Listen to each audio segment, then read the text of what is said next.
This is Audible. Tantor Audio, a division of Recorded Books, presents Redemption by Wright, narrated by Mari and Eric Michael Summerer. Time heals some wounds, but love heals them all.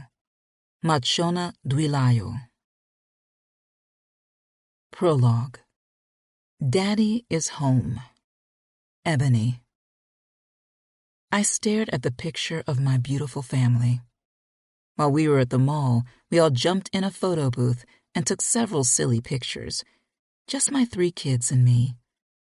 I had a dark brown complexion, while their caramel skin showed the evidence of my multicultural union. My husband, their father, had blonde hair and blue eyes. While they didn't get those blue eyes, they all had hazel ones, gold and glowing when they smiled. And in this picture, they beamed with happiness. Portland is going to be different. He won't find us here. I'd given both the girls dreadlocks like mine.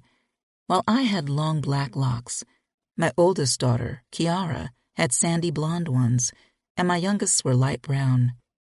My son had begged me to let him grow dreadlocks too, but for now, I kept his hair clean cut.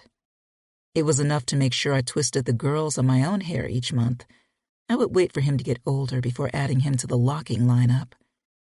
I'm blessed. I set the photo down on my bed and grabbed the huge box of stuff we bought from the mall. It was the first day of December. I'd waited long enough to not spread our small apartment in Christmas cheer.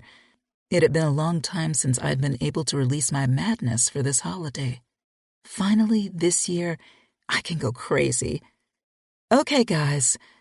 I left my bedroom and dragged the box of Christmas ornaments into our small living room. Who's ready to decorate the tree? The kids didn't respond. All 3 stood by the curtained window. My oldest daughter, Kiara, peeked out of the corner. The middle child, Jalen, held his little sister as she shook. Please, God, don't let it be Wyatt. My stomach twisted. What's wrong, Kia? Kiara confirmed my fears as she kept her voice low. Daddy is here. Fear sliced up my spine, but there was no time to be scared. I had to move fast. Let's go. I rushed over to the counter, put the ornaments down, and raced back to the closet in the hallway. My kids followed. They all knew the drill. Reaching into the closet, they grabbed their pre-packed book bags out and headed to the back door. Get your phones. I grabbed Poppy's hand. She shook next to me and kept my pace. No words left her mouth, but none ever did. She'd stopped speaking at 5, right after my husband brutally beat me in front of her. Now at 8 years old, she still didn't utter a word. I hurried back to the window and peeked out. My heart slammed in my chest. Sure enough, the kids had been right. The monster was outside the front door, kneeled over with a screwdriver and messing with the knob. It was 8 in the evening, but he knew that if he knocked, it would signal us to run. You can't just let us have a few months of peace. I backed away from the curtain and glanced down at Poppy. Her eyes watered. It's going to be okay. I pulled out my stun gun from the book bag and guided her to the back. Kia and Jalen waited at the back door. I whispered, Ready? They all nodded. I hate that they have to go through this. I held back my tears. Everything is going to be okay. Let's hope I'm not lying. You're right, Mommy. Kia pulled out her own stun gun. If Daddy comes close, I'll get him. No, just run to the car, make sure everyone is in, and lock the door. Kia widened her eyes. But I don't want anything to happen to you. I'll be fine. Kia's voice cracked. No, you won't. Kia gripped the stun gun harder and raised it in front of her, readying herself to shoot. At 13, Kia shouldn't have had to do this. Neither should Jalen, who had just turned 10 on Thanksgiving. Their biggest worries should have been about Christmas presents. Jalen took Poppy's hand. I've got her, Mommy. Thank you, baby. Slowly, I unlocked the back door and opened it. Wyatt stood right there. No! His next move was sudden, happening without warning. Wyatt shoved me back into the apartment. I stumbled into Poppy. Before I could make sure she was okay, Wyatt hit me with a vicious backhand blow. My face exploded in pain. Kia raised the stun gun to him. Wyatt caught the movement. No! I charged for him, but it was too late. Wyatt twisted violently and punched Kia in the face. Screaming, Kia fell back against the wall. The stun gun dropped to the floor. Poppy lowered to the ground and clamped both hands over her mouth as if it were vitally important that she didn't scream. You motherfucker! Full of rage, I attacked him, wrestling against those huge arms, stamping and kicking. With all my energy, Wyatt still had no problem shoving me away. My back smashed against the wall. Searching the space, I couldn't find Jalen. Somehow he disappeared. Did he run out and go to the car? I had no time to think. I attacked Wyatt, punching his head and kicking his leg. He pushed me away. I slapped him. Bitch! Wyatt's hands went to my throat. Squeezing tightly, he screamed, Fucking bitch! Unable to breathe, I clawed at his face. My throat burned. Kia hit the back of his head. He jerked away, hit her again, and pushed my baby down. No! Panting, I charged for him. Wyatt spun back to me, reached in his jacket, and came out with a gun. I froze. The gun was a dark metal gray. He pointed it at my chest. All I could do was stare at it and pray in my head. God, don't take me. I'm all they have. I'm all they have. Please. Wyatt growled. Come here. It took everything in me to move toward him. Please, Wyatt, please don't do this. You take my kids from me? You talk shit to them about me, and now they hate me. I didn't. I slowly raised my hands in the air and stepped forward. You can what, Ebony? Wyatt leaned his head to the side. You can run? No. Every time you run, I find you. I'll stop running. Liar! Fucking liar! The gun shook in his hand. Come here. I got right in front of him. He punched me in the face. I stumbled back. A shriek came from Kia. Please, Daddy. We're sorry. We're so sorry. He wagged the gun at me. Come back over here. Blood dripped from my nose. I could feel my top lip swelling. I sniffed, stood up straight, and prepared myself for the next hit. Tears left my eyes. I don't want the kids to see this. They should. One day I'm going to kill you. I'm going to find that part of me, and I'm going to use it to kill you. I stared into his cold face. Long ago, our friends called us Ebony and Ivory. Wyatt had pale skin, blue eyes, and blonde hair. Now scars marred some of his chin. One eye was hooded under an eyelid as thick and coarse as a thumb.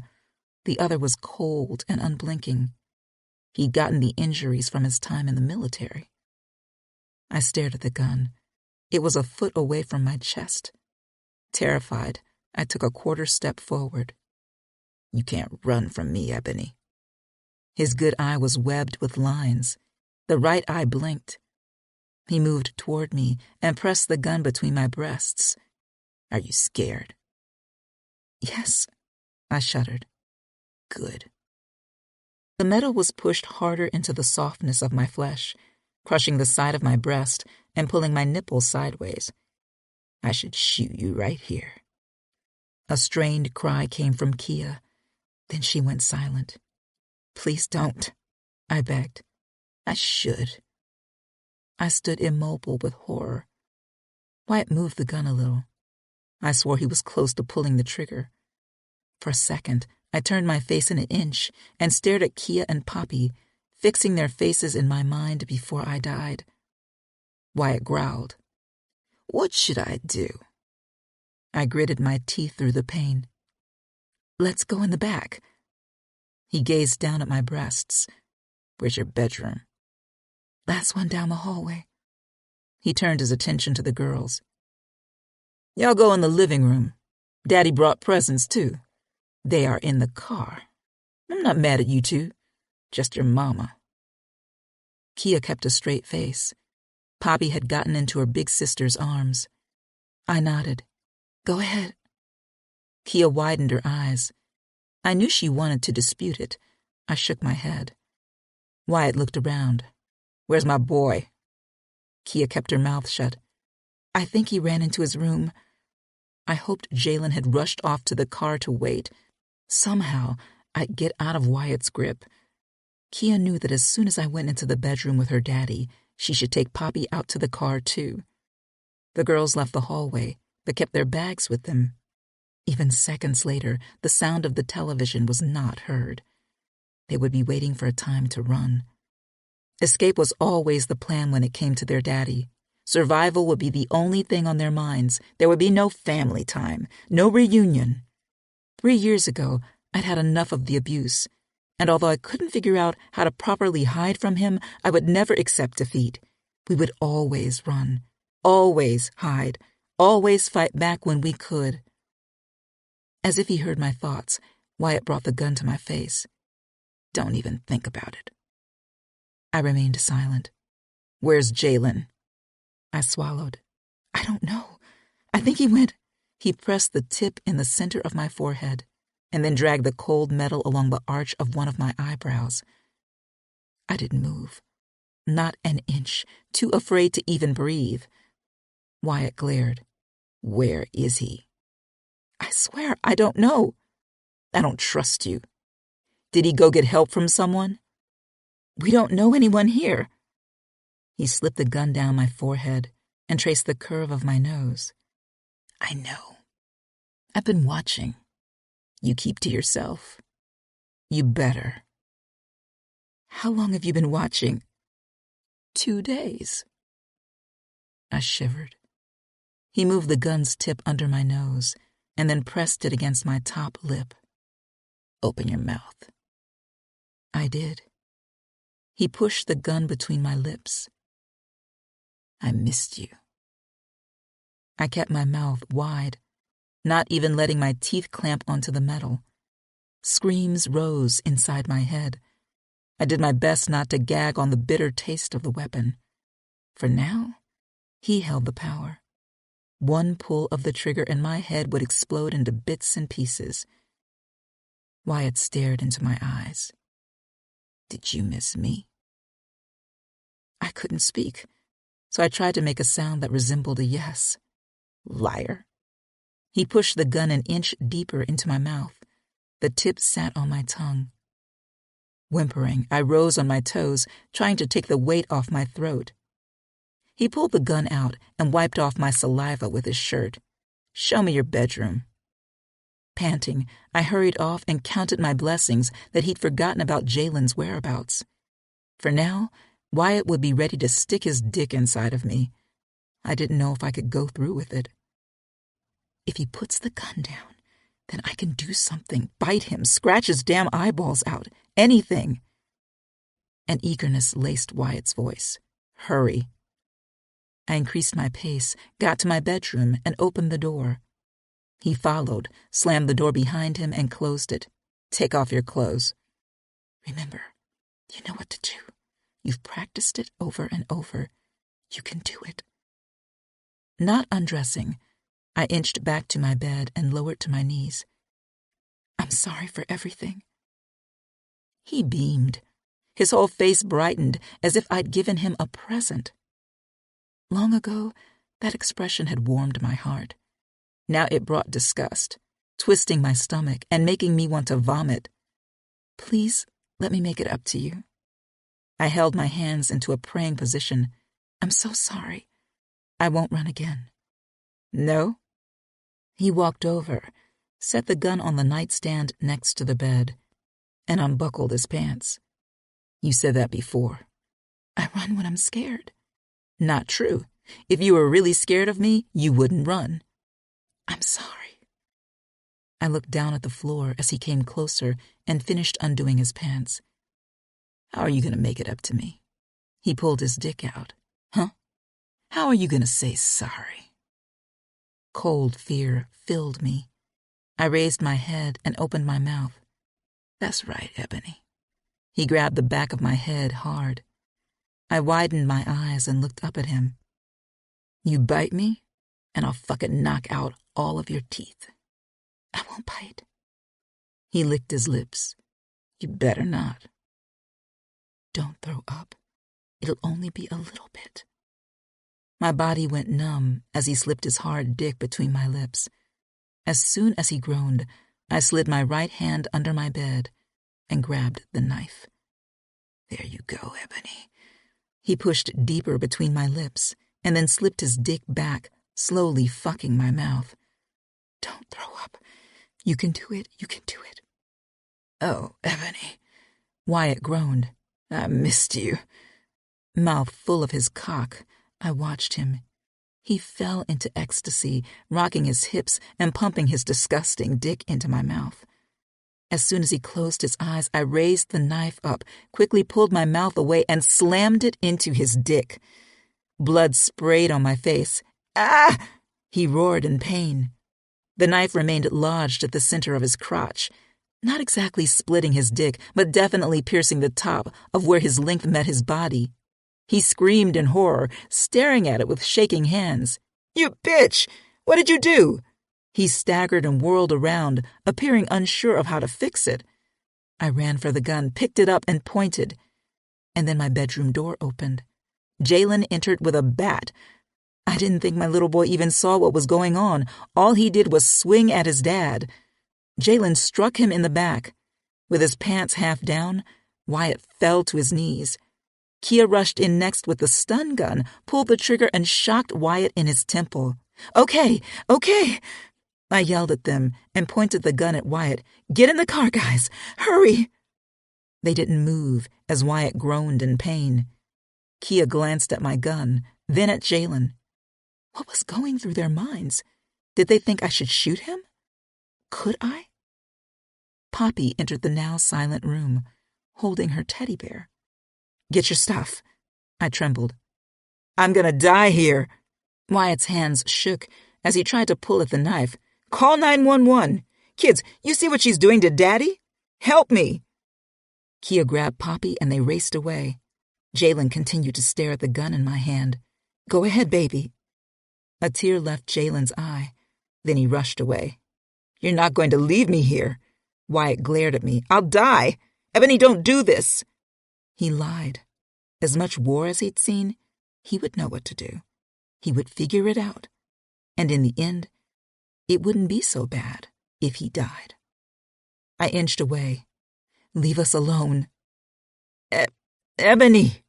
Spit trickled from his mouth. Help me! I edged back some more. This is the last time you come for us. His bottom lip quivered. In a rush, he stumbled as he got up and charged for me. Bitch! I pulled the trigger. A deafening sound came as the gun kicked back, almost making me hit myself. The bullet sank into his thigh. Blood spilled from the hole. I gasped. Oh my God. That's okay. It's all right. He can't get up. It's okay. Leave us alone. Tears stung my eyes. Or the next time I shoot you in your head. Trembling, I ran off with the gun. I didn't look back. I didn't shut the door behind me. I yanked my keys out of my pocket, jumped in the car, started it, and drove us away. Act 1. Chapter 1. Ching Chong. Yoshiro. The strip club pulsed and pounded to the rock and roll music blasting from the speakers. I sat at the bar, studied the other men as they drank, and held my usual cup of tea, a chai blend. They probably gave me the only coffee mug within the entire place. Anytime I walked in, they went to the back and pulled the same one out. I tucked several loose black strands behind my ear. I'd stopped caring about my appearance so much that I hadn't cut my hair in months. Now it was touching my shoulders. Eventually, I would have to get it together. Maybe when the storm has forced me to stay inside the house. I returned to people watching. The club's owner was named Harold. He called the strip club the Titty Palace, and it was as high-end as the name. Not much glamour or ambiance, but bare breasts for all to see. The bar ran long and narrow, taking up the whole right side of the space. A circular stage sat in the center with a shiny chrome pole that reached up to the ceiling. Small stools lined the stage, providing a closer look of the performing women. Mirrors covered the walls. The bartender, Strawberry, came to me. "Yoshiro, are you sure you don't want anything stronger?" "Not tonight." I gestured to the snow-coated window. "A storm's coming. I don't want to be drunk and stuck on the road." Skepticism covered her face. "It doesn't matter if a storm is coming or not. You're the only crazy man that consistently orders herbal tea in here." "Are you saying you don't like making it for me?" "I love it. I just wish you would let loose one of these times." She leaned forward, exposing her deep cleavage. "Maybe have a few drinks and have fun with some of the girls." "And why's that?" I asked. "Because you always look so sad." "And a drink will change that?" "Definitely." I gave her a weak smile and sipped my tea. "Perhaps next time." Yeah. She waved my comment away and walked off. "You're hopeless, Yoshiro." Strawberry thought she had the solution to my problems. Pussy and a hard drink. She had no clue. How many drinks could make me forget the horror that haunted me? It would take so many that I would die from alcohol poisoning. Alcohol served as a temporary high. Once sober, reality would return. I'd already spent years in bars and clubs, hoping to run away from the pain. Few times the dread disappeared, only to reappear the next morning, sticking to me, glued and fastened to my soul. What am I doing in here anyway? Same old shit in this place, just another day. Sighing, I glanced around. Like any Wednesday in the nude bar, the place was half empty. And with the snowstorm coming, only the regulars had braved the roads and ventured to Titty Palace to see their favorite girls. It hadn't been more than maybe 20 or so people throughout the night. Strawberry and Candy handled the bar. 5 girls had taken turns dancing on the stage. They were all named after cooking ingredients: cinnamon, sugar, honey, cocoa, and ginger. The only thing I enjoyed was my seat at the bar. It was a third of the way into the room, near enough to see who walked into the club, far enough to be forgotten. I turned to the stage. Cinnamon finished her set. All brown and rich like the spice, she exuded a teasing beauty. Not many ethnic women lived in this part of the state. The uniqueness had gained her a decent fan base. Several men crowded the stage, probably hoping for a private dance. Smiling, she gathered up her clothes along with the dollars and headed away. I checked the northern part of the club. Sugar guided a chubby guy to the back and disappeared among the green crystal curtain. There, she would provide a private show for $100. The DJ shifted the song to one that was upbeat. "Now entering the stage, the hot and beautiful Honey!" No one clapped, but a few sat up in their seats. Honey strolled up the steps to perform her 3rd round of dancing for the evening. A few guys walked over and tossed her $1 before she even stepped on. Honey had been at the club for 6 months now. I wondered how long she would remain. Many of the girls didn't strip here for longer than a year. Most made some quick money and pursued something else. Many headed off to college. The ones that stayed in this place usually ended up with a habit. Eventually they left the club and moved to one of the nearest cities like Seattle or Portland to make extra money. Titty Palace stood on the outskirts of southwest Washington. It was near a small town called Tenino. Not many people lived in the area. The population consisted of farmers, retired folk, and hippies yearning to live off the grid and as far as they could from civilization. The rest were like me, men and women running from something. People who just wanted to be left alone with their torrid past and haunting problems. Recluses, loners, outsiders by choice. I took a sip of the tea as Honey twirled her hips to the music. More men rose from their seats and brought over bills. So far, she was the top earner of the month. While she hadn't made the money I did in my old days with the mob in Chicago, she'd earned enough to buy a new car and move into the small rental unit in my neighbor's backyard. But to call him a neighbor was a stretch. Everyone lived on at least 80 acres, guaranteeing privacy, massive room for gardens, and even grazing ability for livestock. Many had cows, rabbits, chickens, and hogs. I just owned 2 big huskies that had stumbled onto my property as puppies one night. Regardless, Honey moved near me, too close for my liking. I was sure it wasn't intentional. However, a few mornings she had walked onto my property, came right up to my front door, and knocked. I never answered. If I'd wanted company, I would have lived closer to the city. And I'd never found out what she wanted. If I cared, I would have opened the door. On the stage, she watched me. Her body moved perfectly to the rhythm of the rock song blasting from the speakers. A man sat on the stool in front of the stage and waved a $20 bill her way. She would get to him soon, but for now she kept her attention on me. I sipped my tea, enjoying the chai blend. Honey raised her hands to her top and began to slip it away. That was the moment. I turned back around and signaled for Strawberry. She hurried over and rolled her eyes. "You want another chai?" "No, close me out." Strawberry frowned. "You're ridiculous. You've only been here for an hour." "That's long enough." I rose and grabbed my trench coat. "Stay a little longer, Yoshiro." "I'm bored." I put the trench on. "With the titties? How can you be bored?" "Keep the change." I dropped a 20 on the bar, waved goodbye, and headed away. There was no need to glance back at the stage. I could feel Honey watching me. Leave it alone, sweetheart. The new girls always wanted to test me. I never understood why. There were enough men in the club to garner all of their attention. Why focus on the one man that's looking to be left alone? I approached the door. 2 men emerged. They'd barreled past the Titty Palace's big bouncer, Kevin, who happened to be my only friend. Tall, chubby, and white, Harold thought Kevin would be perfect for the job. Not many ethnic people came around, and Kevin's big frame gave off the impression that he could do damage. Unfortunately, appearances tended to be deceiving. I looked at Kevin and gave him the unanswered question I always did.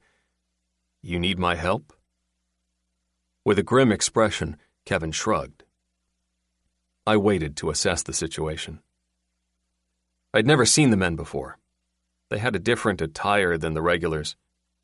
Around here, men wore hiking boots, jeans, a thick flannel shirt, and jacket. These 2 had on expensive suits and polished leather shoes. It was pretty stupid to wear on a snowy evening around here, where there was more mud than pavement. One was tall, reaching my height of 6'2". The other was short with a long beard. They had that worn-down look on their faces that working for over a decade brought. Due to that, both must have been around my age, mid-30s. I wasn't worried about getting shot at. The guys had no guns. Their suits proved it. Too tight to conceal weapons. And even if they had them, they didn't look like they knew how to use them.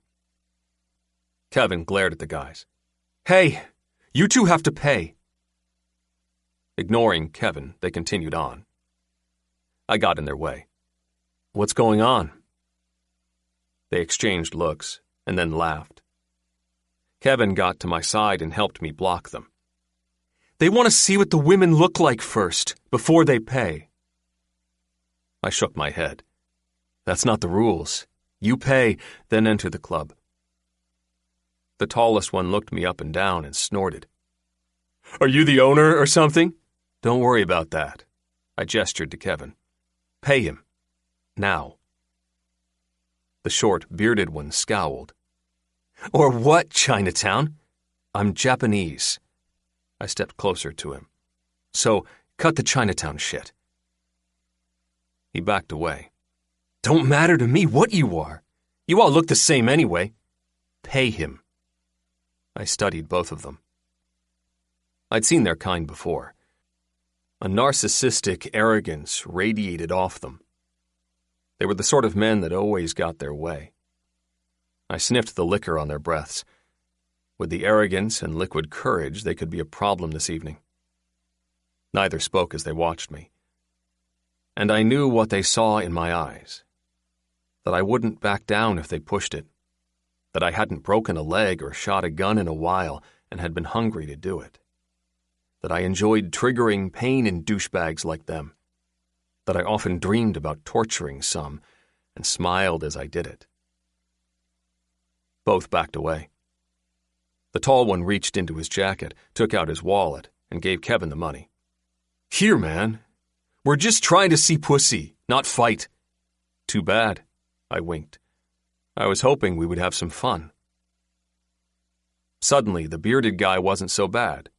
He raised his hands. Hey, man, like my friend said, we just want to see some pussy. Enjoy. I walked away. Chinatown? Are you fucking kidding me? Kevin called after me. Thanks, Yo-Yo. Stop calling me that.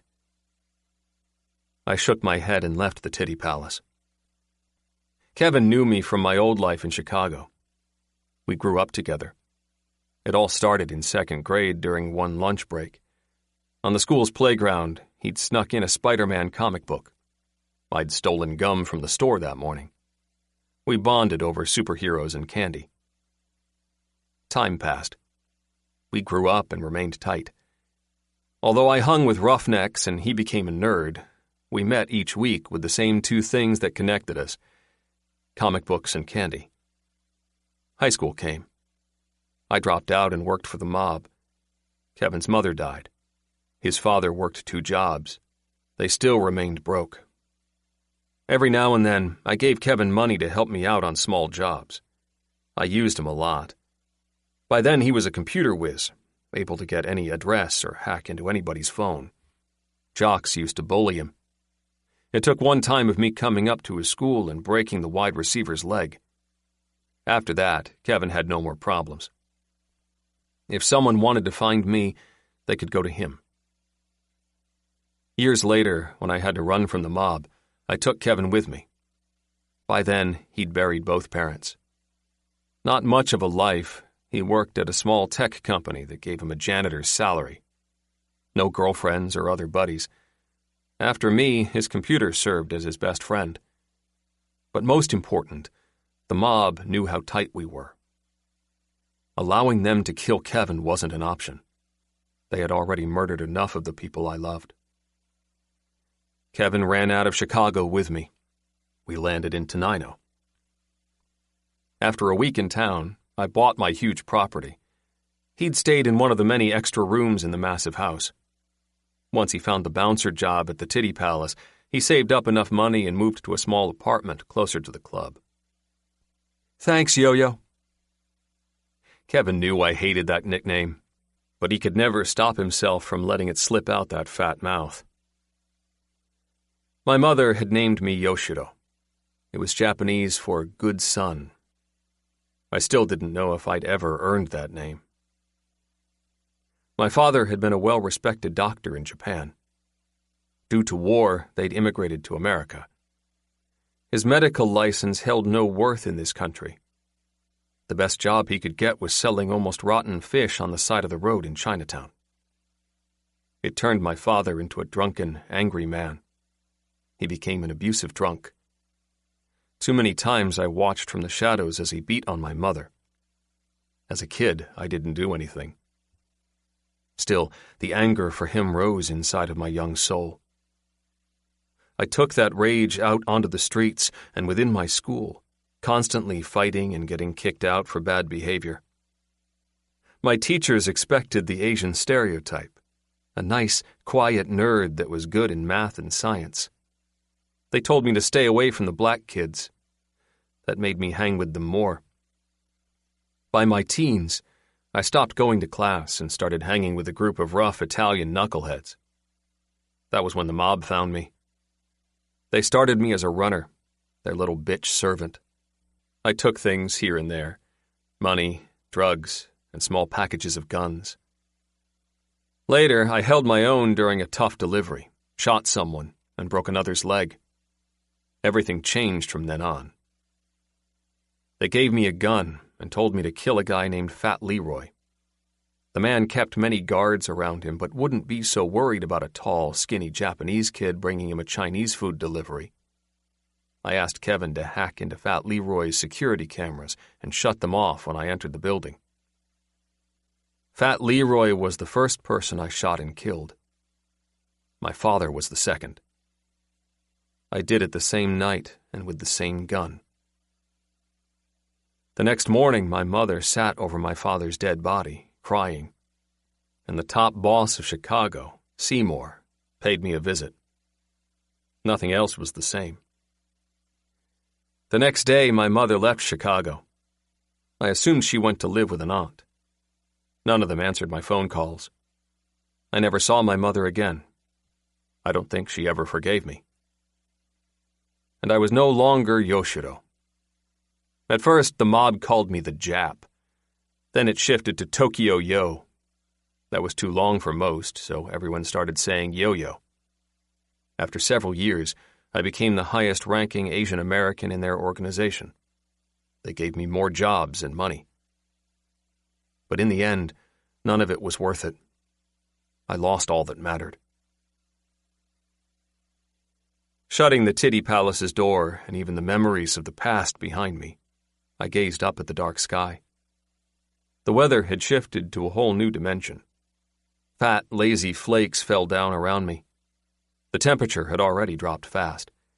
A fierce, freezing wind blew past. There was a foot of new snow on the ground. I was glad I'd put on my boots before heading out this evening. I better get to the house. I lifted up my trench coat's collar and knew it would be an ugly, snowy night. The news had reported the storm would settle down this evening and remain for a week, maybe 2. I hope I don't lose power. There was nothing worse than sitting in a huge house by yourself, submerged in cold darkness. I headed to my car, but stopped at the rowdy sound coming from behind me. I turned. Titty Palace's door opened. The 2 slicksters in the suits had not finished their trouble. Struggling, Kevin dragged the first one out. "Come on, man! Keep your hands to yourself! Fuck you!" The bearded guy slammed Kevin against the wall and headed right back to the club. Are you kidding me? They were barely in there for 5 minutes. The tall one ducked his head out and laughed. I yelled, "Hey!" All looked my way, Kevin and the 2 idiots. "Here we go again." The tall guy nudged his friend and stepped outside. "Hey, buddy, we gave this guy the money to get in." I looked at Kevin. "What now?" Kevin frowned. "They went straight to the bar and grabbed Strawberry's tits." Piece of shits.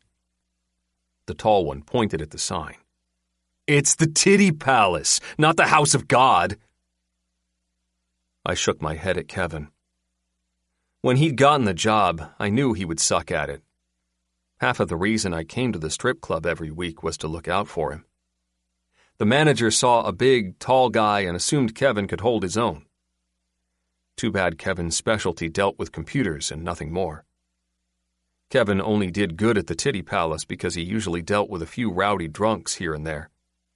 Anytime more came his way, Kevin called me. Glad I was here. If they're going to feel up Strawberry, then they would have definitely done more to the other girls. Sighing, I walked over to the men. Go home. Kevin knew me well enough to give us all space. He backed up 2 feet. The other guys didn't get the memo. Inside, I'd given them a free pass. Unfortunately, people usually took kindness for weakness. While they might have caught the threat of violence in my eyes, once I let them go, They'd taken it for granted. The tall one frowned. Hey, man, we paid our money. We get to go home. Edge laced my voice. You're lucky I don't break the hand that touched Strawberry. Look, Ching Chong, Beard Guy snorted. We paid our money and it's a free country. I leaned my head to the side. Ching Chong? Chuckling, the tall guy stepped up. We don't want any problems. We're just two guys having a little fun. Yeah, Ching Chong. The bearded guy clearly had too many drinks. We're trying. You're over here acting like you're the last samurai or something. Studying them, I planned my next moves, anticipating no difficulty. They were drunk. I was sober. They had no real fighting experience. I'd grown up on the streets, battling idiots since I was 9. While I wished the tall guy was on my right to put him down first, I could possibly slam the little one into him. Kevin stepped back some more. I nodded at both of them. Okay. Mr. Tall quirked his brows. What do you mean? I grabbed him by the arms and slung him on the ground. Shocked, he fell into the snow. What the fuck? Mr. Beard stumbled towards me with his fists up. Like an idiot, he reached one fist back, did some sort of spinning motion, and tried to hit me. I caught the fist and shoved him forward. He lost his balance, wagging his arms. But that didn't stop him. He regained some form of coordination and charged for me. I kicked his feet out from under him. Mr. Beard landed on his ass. Somewhere in between that, Mr. Tall rose. I faced him. He swung. I stepped right. The incoming fist zipped by several inches from my face. I slapped him for his stupidity. He swaggered to the side. Ah! He came for me again. All out of control, fists spinning around, movements fast with no logic. All I did was give him space and let him tire himself out. This is boring. I punched him in the jaw. He grunted. With a quick blow, I smashed his elbow. Mr. Tall fell back to the snow, holding his broken arm to him and screaming. I glanced behind me. Although Mr. Beard stood, he remained far off with his mouth open. I raised my eyebrows. Ching Chong? Beard's bottom lip quivered. What does Ching Chong mean? That was no disrespect. We're both drunk. I headed his way. Hey, we're leaving! He edged back, slipped on an icy puddle, and landed on his ass. You should have left when I told you to. I kicked him hard in the head. His eyes rolled up as he toppled sideways and lay still with his legs folded under him. I reached down to hit him again. Stunned, Kevin jumped in front of me. I think we're good now, Yo-Yo. Call them a cab. I placed my hands in my pockets and studied the idiots. Both men stayed on the ground, one groaning, the other unconscious. Both dark humps on the moonlit ice. Steam rose off them in clouds. I went too far. I let out a long breath. In fact, call them an ambulance. Nervous, Kevin lowered and checked Mr. Beard's pulse. He's alive. Good. It's too cold to dump bodies this evening. Kevin rose. Thanks, as always. Get to your apartment. I checked the sky. The storm is coming. Thanks, Dad, but I will after the club closes. I checked my watch. That's 3 hours. Gotta make that money. Fine. Call me if you need me. Give Salt and Pepper my love. Okay. I left. The walk across Titty Palace's parking lot was short, but it was straight into the bitter wind. For the first few steps, the blowing ice stabbed at my face like tiny needles. After that, my face went numb. If Harold had any sense, he would have closed the club down and made sure everyone headed home safely. Many of the women had kids to check on. Most of the men had families. No one needed to be in a strip club at the approach of a snowstorm. Idiots. I started my truck and got on the road. The shaved snow on the street was part bright white powder and part ice crystals. It shone and glittered in the moonlight, promising a dangerous ride ahead. I cursed myself for not dragging Kevin along with me. Idiots. No one should be out tonight. Not even me. Chapter 2. Wright is right. Ebony. Driving for 2 hours, we just left Oregon and entered Washington. Flakes swirled around wildly in the fierce wind, microscopic nubs of snow borne on a chilly breeze. They fell and shriveled to sharp fragments, hurling themselves against the windshield and creating frozen designs. The wipers couldn't shift them all. The blades scraped over a few. I set the heater on defrost and waited until the blown air melted oval holes of clarity. Still, I could hardly see in front of the car. For the whole drive, I'd been staring into featureless horizontal snow. My back ached, probably because I had my shoulders hunched up and my body leaning into the steering wheel, as if that could make us go faster. Light flickered on the side. I looked in the driver's side mirror. Headlights illuminated the fog like 2 glowing eyes. Is that Wyatt? I slowed down and let the driver pass. The car's headlights grew brighter. For a second, the person remained slightly behind us. No. Cold terror rushed up my spine. And then the car left our lane and passed. My body relaxed. Calm down. Wyatt is probably in the emergency room or something. Another car fast approached us from behind. Again, I tensed in dread, and then released the tension as the car sped away. It's not Wyatt. We're far away. Stop thinking he's close. I checked the SUV speedometer. It read 55 miles an hour. I slowed, knowing it was too fast for all the ice on the road. Another vehicle rapidly approached. Again, my head and body shifted into terror as I wondered if it was Wyatt. Seconds later, the other car's high beams practically blinded me, but then the person rushed by.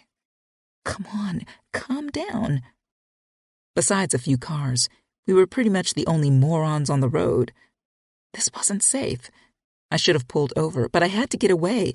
We had to get away, as far as possible. I glanced behind me. The kids sat in their seats. No one had fallen asleep, although I told them several times to get rest. Headphones plugged Kia's and Poppy's ears as they watched shows on their phones. Meanwhile, Jalen had his phone off and monitored me the whole time, never moving his gaze away. He's on edge as much as me. Damn it. Why did Wyatt have to come tonight?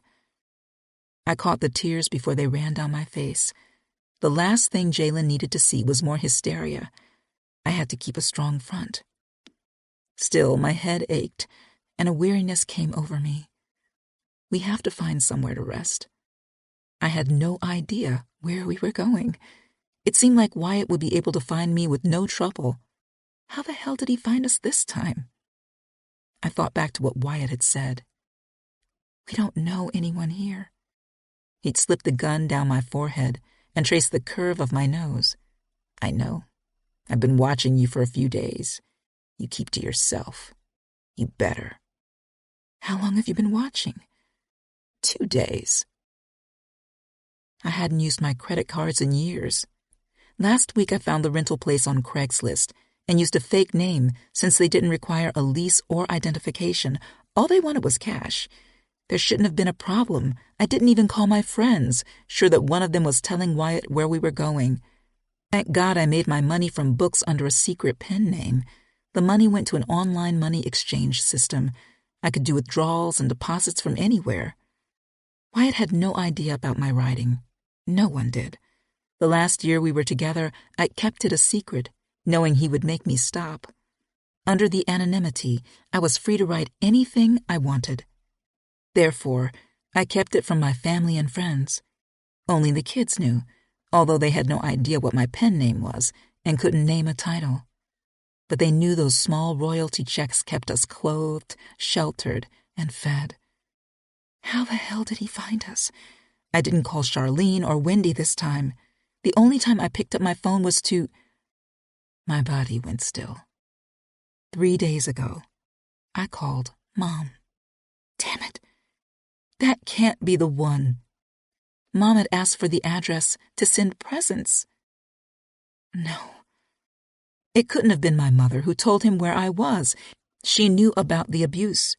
She'd dealt with it herself from my father. Surely she wouldn't have been the one to give him the information. Fuck. Was it Mom? All this time, she's the only one who's known every address, every location. Sadness took me over. Not Mom. If she was the one that had been helping him the whole time, then I would have to cut off all communication with her. It hurt me to even think about it, but the more I considered it, the more I knew. Ebony, you two just need counseling, Mom had urged. All this running isn't healthy for the kids. All the abuse isn't healthy either.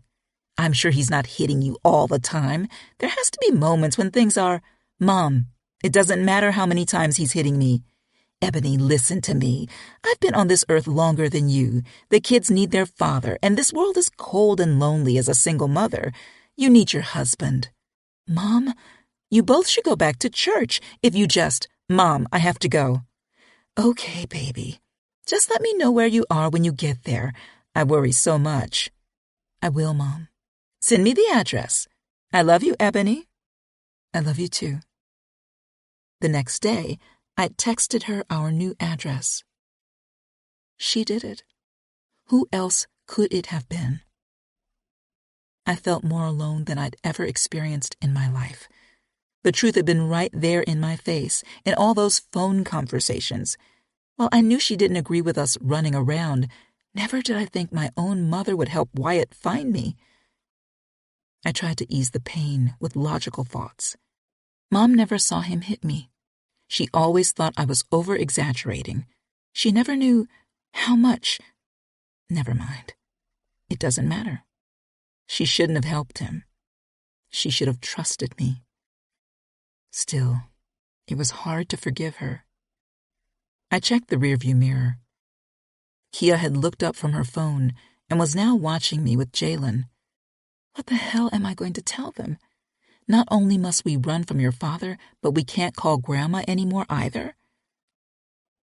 I turned back to the road, sick with this state of affairs and disgusted with myself.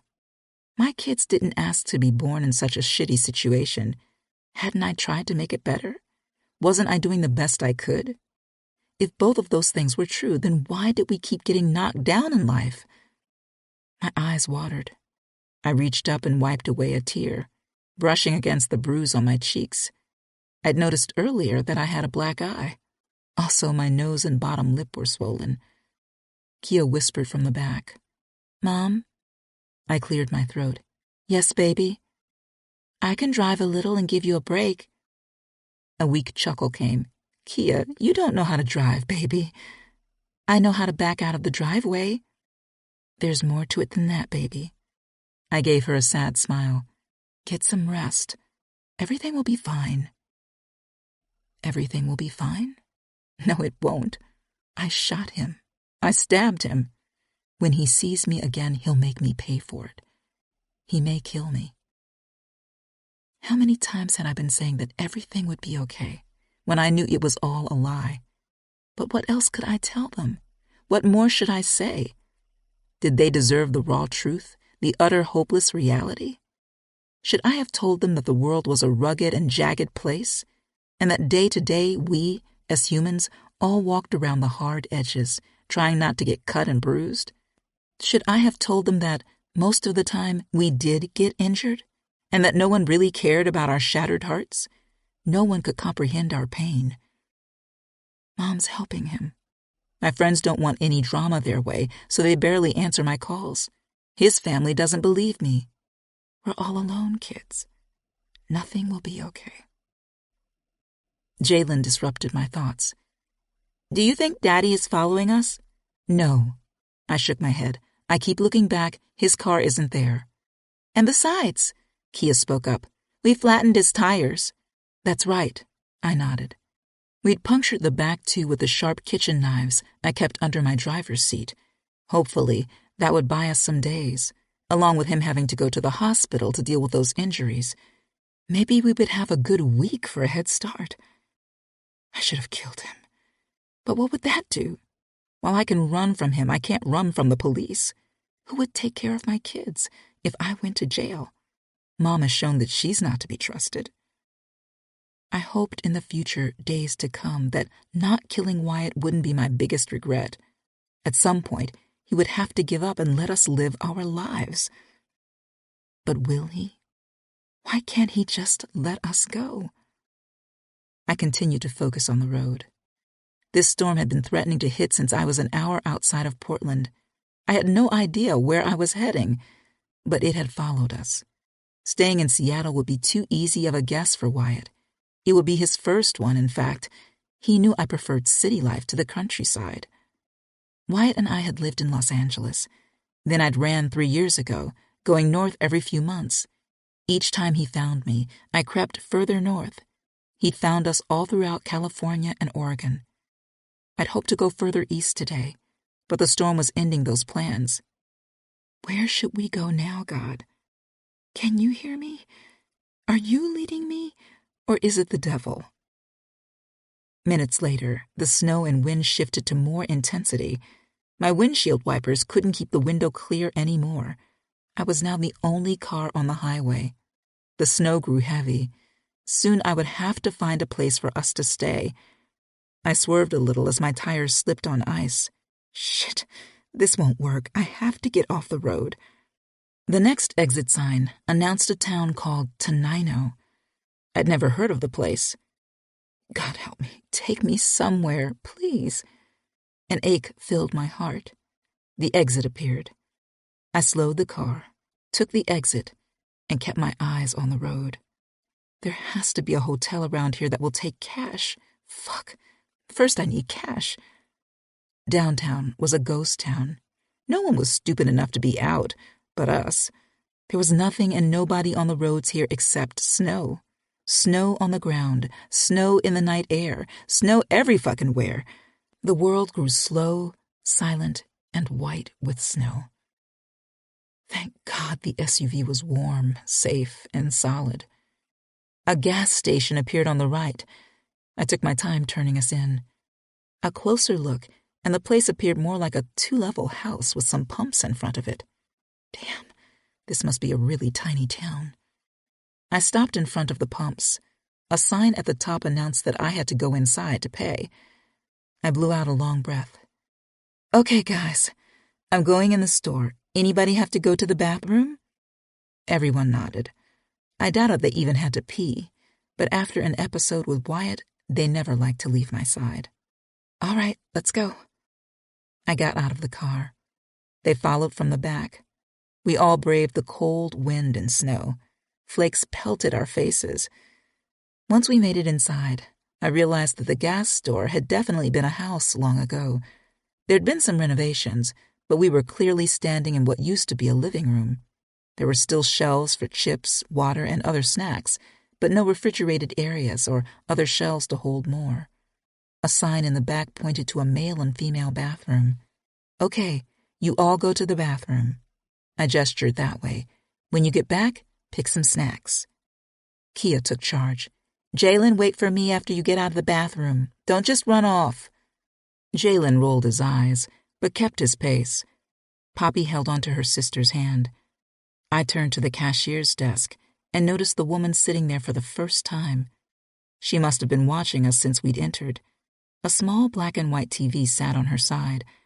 I didn't even know they still made those. But that wasn't the most surprising thing. The woman behind the desk was burned. She had scar tissue all the way down one side of her face, scaly, like a snake or lizard. I swallowed in horror and stepped closer. I want to pay for some gas. The woman took in my face. What happened to you? I'd been stunned by the question. If anything, I should have been asking her what happened to her face. Still, she had a light voice. Who hit you? My, husband. Discomfort took my words. I'm just trying to pay for my gas. We'll be out of here soon. He hit you a lot. She rose from her seat and gave me a better view of her face. It was ungodly, but I didn't want to be disrespectful and look away. On the left side, her face was smooth and beautiful, with red hair outlining that side and curling under her chin. On the right, the scaly scars shone, and no hair grew on 3 inches of the scalp. Rough tufts blended into red hair that fell back and curled. Gray hair teased the scalp, suggesting her age, but nothing more. She studied me and shook her head. He hit you good. I looked down at the floor in embarrassment. Yeah, we're trying to get away from him. The burned side of her face didn't move. That storm won't let you get away from him tonight. Are there any hotels around here? There's several past the road, but it's a good hike. She pointed to the ceiling. You could stay with me for a few days, but you gotta hide that car in the back. I don't need any trouble. Oh, no, we'll be fine. I can make it to the hotels. I hope you can. Thank you. I appreciate the offer. I dug my hands in my pocketbook. She waved. Save your money. I don't need it as much as you do. I opened my mouth in shock. Take as much gas as you need and let the kids get whatever they want. A tear left my eye. I tried my best not to break down, but there it came. I hurried to wipe my tears away. I'm sorry, you're having a rough time, that's all. She sat back down. That don't mean that next week or next year will be this bad. I rubbed my hurt eye. Thank you so much. Just pay it forward when you have the money. I will. I know you will. She gestured toward the bathroom, to where the kids had disappeared. And take care of those babies. I'm trying. You are, she nodded. Best thing you can do is run away. If my mama had, maybe I would be a whole lot prettier. My eyes burned, but I refused to let more tears come. I'm sorry. She grinned. He's sorrier now, thanks to a good friend. The kids hurried back, before I could ask what she meant. Thankfully, when they saw her face, no one commented. The woman told them to get what they wanted. Their eyes lit up like it was Christmas morning. Minutes later, we returned to the car with snacks. I gassed up and headed away. When we got 5 blocks from the gas station, a fork stood in the road. Shit, I muttered. What's wrong? Kia munched on chips. The woman said the hotels were up the road, but I don't know which road to take. The windshield wipers glided snow from side to side. I tapped the steering wheel. Left or right? Jalen yelled out, Right! Kia shrugged. Right has to be right. Jalen giggled. Right doesn't have to be right. It's right. Kia ate another chip. Right is right. Okay. I shook my head. Then right it is. If it isn't, then we'll turn around and go left. God, please let this be the way. We headed down the road. No streetlights hovered overhead. I shook my head, knowing I must have gone the wrong way. The other problem was that it was a hilly dirt road. With places like that, it might have been some deep ditches on the sides. If I tried to do a U-turn, I didn't want to fall in and have us stuck there. Okay, everybody. I turned my high beams on. I need those young eyes. We're here. Jalen put his candy bar down and went to the window. What are we looking for, Mommy? A driveway or road where I can do a U-turn. I think we passed one house, Kia offered. I gripped the steering wheel hard. Let's see if we'll pass another one. Come on, God, I know you love us. The road took a sharp turn. The car shuddered as I rounded the curve, almost gliding on the slippery surface. There's a house up there. Jalen pointed ahead. Good job. I headed that way. That place looks creepy, Kia said. Hey, we just need to use the road. No worries. I kept the car at a steady pace. Once we got to the house's driveway, I slowed and turned into it. Too bad a wooden and wire gate outlined the road, making it difficult to do an easy turn. I have to drive up a little more. The house must have been 40 to 50 feet further up. From what I could see, the property was a wild, secluded spot, nestled amid tall evergreens. Perhaps it appeared more welcoming in the daylight, not that I planned to see it then. Gritting my teeth, I drove us further. The car bumped and bounced over the terrain. We can go up a little more and then try to do a turnaround there. My heart boomed. 20 feet up, I hit a patch of ice, and the car swerved from side to side and did some sort of turn. Shit. I fought to gain control, finally did, and then the car came to a sudden stop in the middle of the road. I checked the kids. They just looked frozen in fear. "We're good?" Kia let out a long breath. "Yes, but I can't wait to get to the hotel." "Me too." Jalen grinned. "Not me. This is like the beginning of a horror movie." "Thanks, Jalen." I shook my head. I took a few deep breaths, looked around, and had no idea which direction I was facing. At this point, the snow had become a white blanket in front of me. It didn't help that my headlights were the only light in the area. "Do you all see the house? Is it behind or in front of us?" Jalen admitted. "I can't see anything, Mommy." Kia's voice held nervousness. "We should get off these people's property." "Trust me, sweetie, I'm trying." Jalen chimed in. "What if they're cannibals?" "Not helping, baby." I decided to keep heading in the direction I was pointed and prayed it would take me back to the road. I put my foot on the gas. "Wait, Mommy!" Kia shouted. I jerked the wheel like I was flinching from a punch. It was too much action. The car swerved. The tires screeched on what must have been ice. I almost slammed into a gate. I yanked the wheel to the right, fighting hard to get control of the car again. But this time I wasn't so lucky. 5 long seconds felt like 5 hours of terror. I screamed, the kids too. The vehicle turned into a circle, spinning and skidding. The SUV's back rammed into something. I slammed into the wheel. The kids shrieked. Before I could check to make sure they were okay, we fell into what must have been a shallow ditch. The SUV's underbody crashed, banged, and scraped. We tilted forward. The front must have been in the small ditch.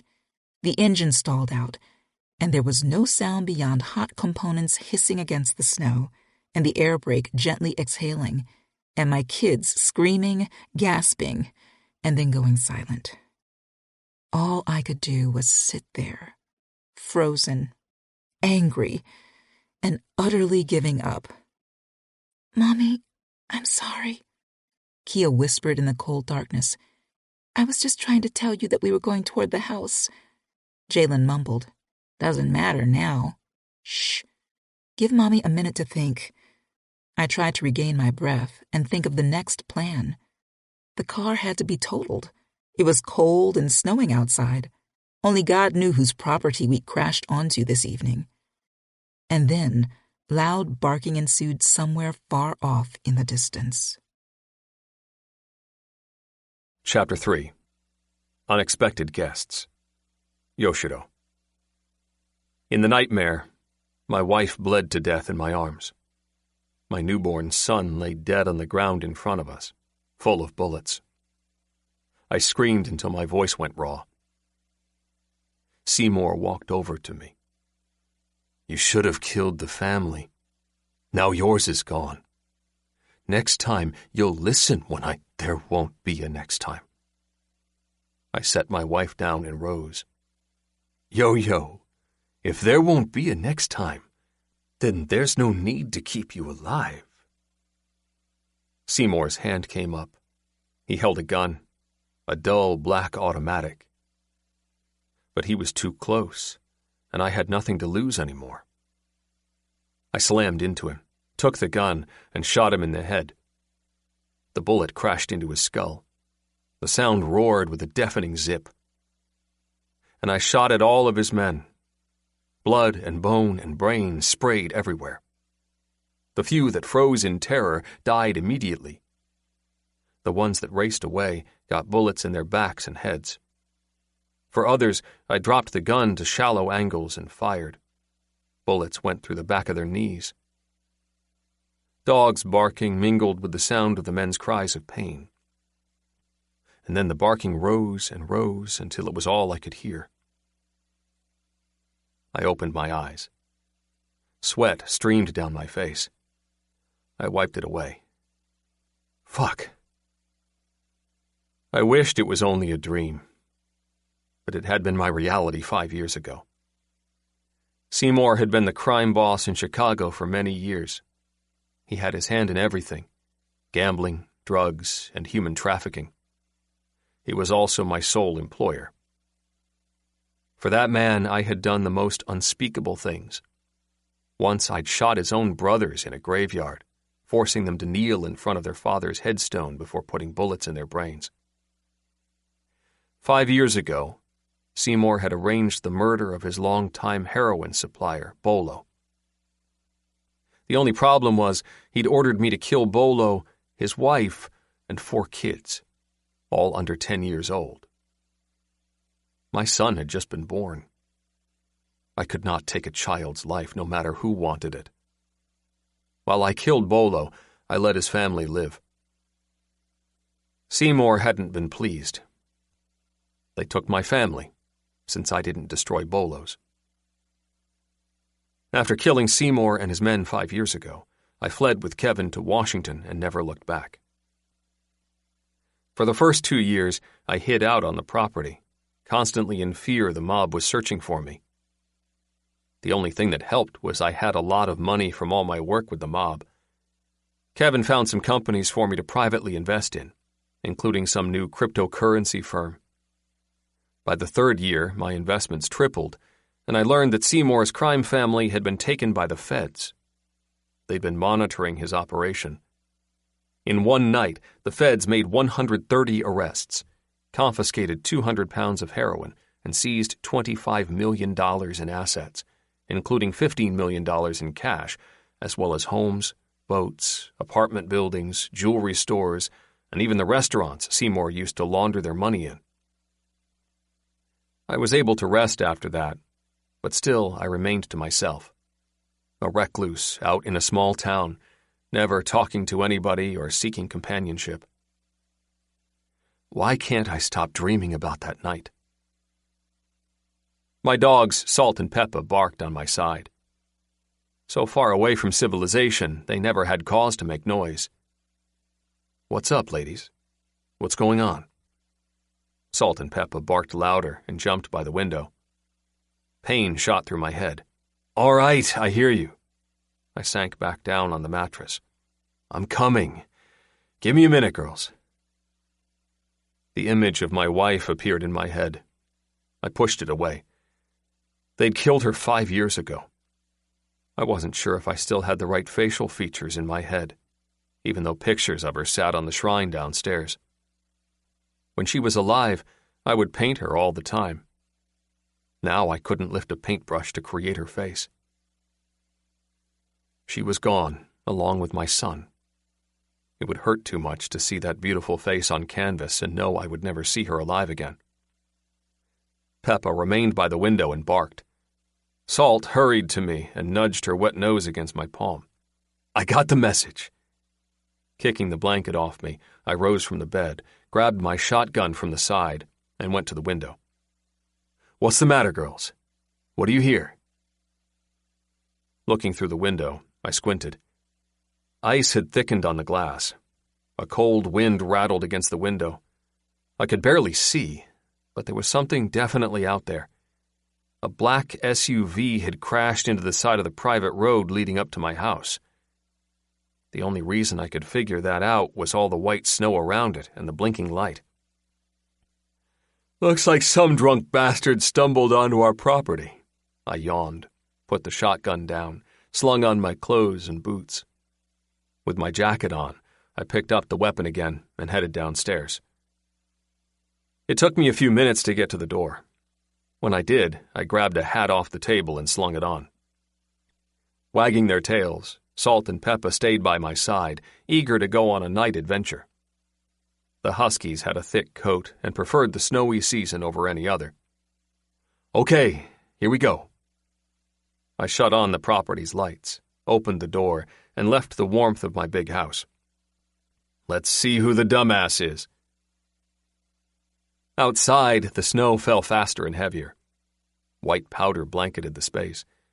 Large flakes covered the trees, which glistened like diamonds in the night. A soft stillness descended around the place. Yet the wind raged and howled through the trees, bringing blasts of bone-chilling air. The lights helped. I had several of them on poles surrounding the place and a few in the trees. What am I going to do with this idiot? Flakes swirled along my face. A freezing fog blanketed the front of my eyes. Had I not already known the property, I might have turned around. Salt and Peppa raced ahead of me and disappeared into the blinding snow. "Hold on, girls!" Little puffs of smoke left my lips. "Slow down!" Ignoring me, they raced away and barked off in the distance. Several more feet of trudging through at least 3 feet of snow, the outline of the SUV appeared. Salt and Peppa raced around it, barking and even howling. "Hey there!" I patted Salt's head. Jealous as always, Peppa hurried over to get rubbed too and forget all about the vehicle. "Okay, relax, both of you." They sat down but wagged their tails with an extreme immediacy. I assessed the idiot's damage. The SUV had crashed into the fence. Steam rose from the crumpled front. The hood had wrinkled back a few feet. Snow coated the windows.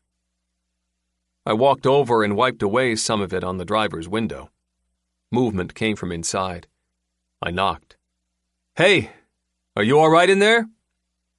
The door opened. I backed up and pointed my shotgun just in case. Staying where they were, Salt and Peppa barked. I yelled at them, "Quiet!" They went silent. And then a small woman stepped out. My property's light glowed around her. She had dark brown skin and beautiful brown eyes. Long, black dreadlocks outlined her face, fell past her shoulders, and candy curled at the end. A few snowflakes had already sprinkled the top of her head. Stunned, I lowered the shotgun. I'd been prepared for some drunken idiot, but not a soft, pretty woman on these roads, alone this stormy evening. "I'm sorry." A soft voice left those full lips as she held her hands up. "I was trying to go to a hotel and made the wrong turn, so I went down your pathway to—" Peppa howled, ending the woman's explanation. With her hands still in the air, the woman stepped back. "Are those wolves?" "No, they just look like it. They're huskies, and Peppa didn't howl because she was mad. She wants me to let her go up and sniff you." I lowered my shotgun, pointing it towards the ground for safety. "What hotel were you trying to get to?" "I don't know." She stared at the weapon and then at the dogs. "A woman at the gas station told me there were some hotels up the road." "That was Mabel." I shook my head. "And up the road is a different term here. Hotels are still a good 10 miles away from her gas station." Her face shifted to sadness. "Oh." She glanced back at the SUV's crushed front. "I'll be off your property soon. I'm trying to call AAP, but they're not answering. No one's coming out in this storm." I stepped forward. She inched back. She's scared. I guess the shotgun freaked her out. It would do that to most. I stopped and stayed where I was. "I just want to check your vehicle and see if we can get it out of the ditch. Maybe pull it over to the side of the house." She bit her lip as if unsure of how to proceed. "My kids are inside." "That's fine. They can go in the house and get out of the cold." She squinted her eyes and looked behind me. "I live alone." She turned her attention to me. "I'm harmless." She glanced at the shotgun. "Well, I have to protect myself." Her voice lowered. "I'm sorry. If you can just help us out of the ditch, maybe I can get the car to—" "That car's not moving anywhere more than 10 or 20 feet. And even if your vehicle was in top shape, you can't drive in this weather tonight." I shrugged. "You all just have to stay here tonight. I have plenty of room." "Oh, no." She waved her hands. "We can't stay here. Thank you so much for the offer, but I don't know you, and we've been through enough. I'm just going to—" "I can't let you drive that in this storm.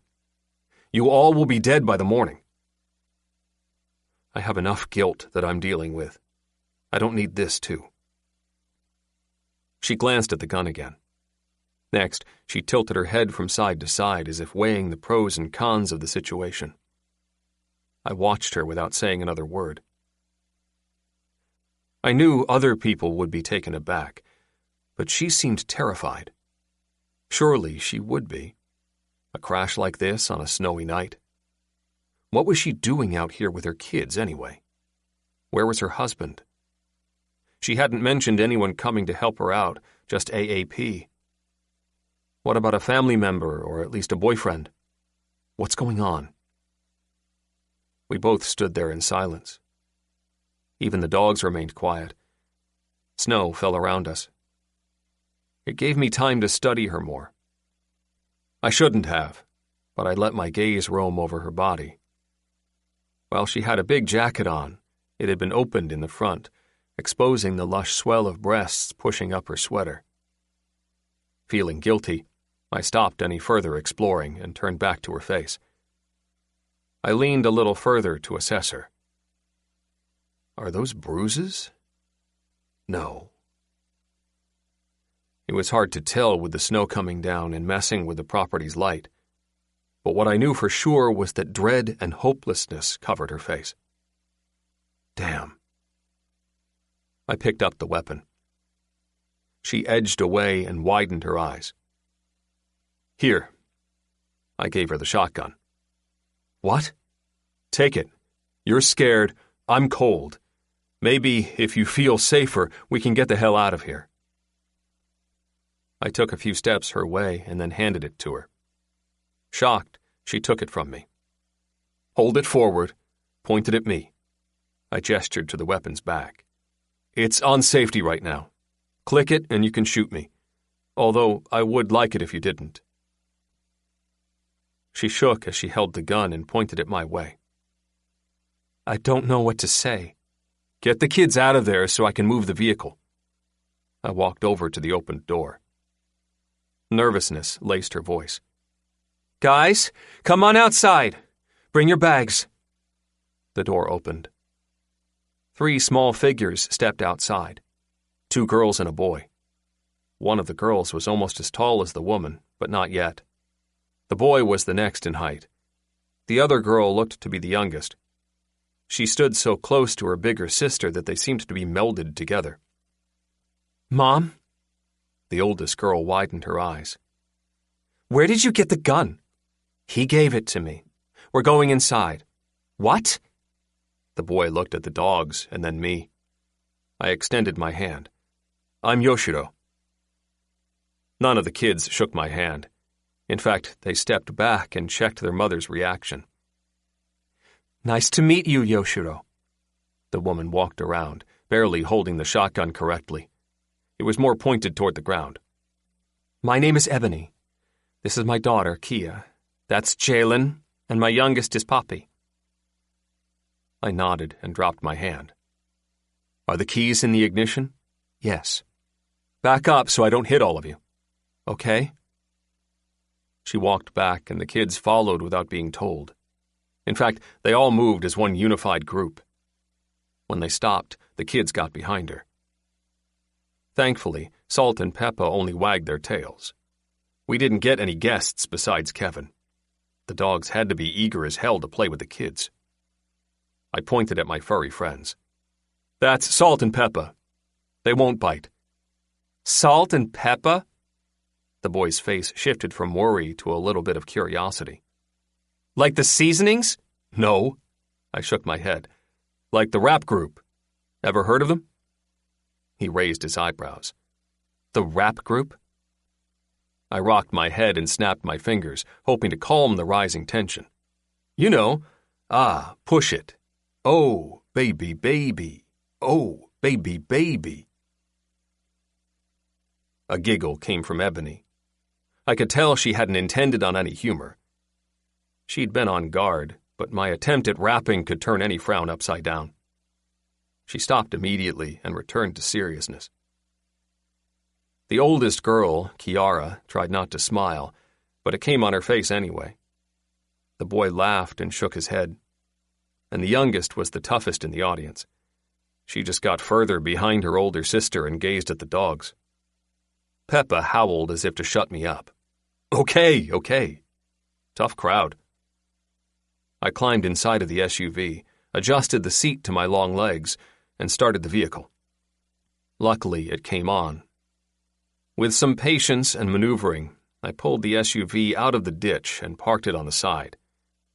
There would be no need to drive it further to the house. None of the roads had been plowed. It would just make the vehicle worse. I shut the SUV off, turned off the lights, and jumped out. Okay, I have a friend that can look at it when the road's clear. He'll give you a good rate for whatever's wrong. I handed Ebony the keys. Thank you. She took them from me and lowered the shotgun. We'll be out of here soon. I don't want to bother. You won't be out of here soon. The storm is just beginning. I pointed to all the flakes raining down. And you're not going to bother me. My house is big enough for us to barely see each other. Still, she glanced back at the place. We won't be here too long, and I can give you nothing. I don't need anything. Just clean up after yourselves and be nice to my dogs. I walked off. The house is this way. Okay. I didn't glance back, but I heard their shoes crunching the snow as they followed. Salt and Peppa rushed up to my side. The fact that the dogs hadn't snarled or barked at Ebony or the kids told me they were a decent group. Dogs knew the evil within souls. They could smell it better than a human. If the dogs didn't react, then our unexpected guests would cause no trouble. How crazy was life? I'd went to bed alone with only the comfort of my dogs. I imagined the storm would have me closed in from the world for several days. The next thing I knew, I woke up to guests, nervous strangers. I'd lived alone for so long, I hoped they wouldn't irritate me. The whole journey to the house, I contemplated all the ways this could be a mistake or annoyance. But deep down inside, I sort of welcomed this.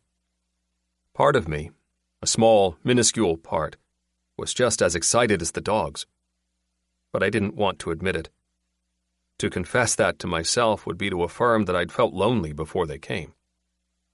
No, I love my life. They'll be here for a little bit. It won't be a big deal, and then they'll go. And why would I get comfortable with having company when they would be gone soon? In silence, we trudged through the snow. I had no idea if Ebony had that shotgun pointed at my back or not. I definitely didn't sense any danger coming my way, and I was good with that. It would be my luck that the way I finally get killed is in a snowstorm on my own property.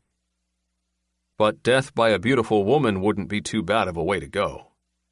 If anything, I preferred this option most of all. What will come of these next days?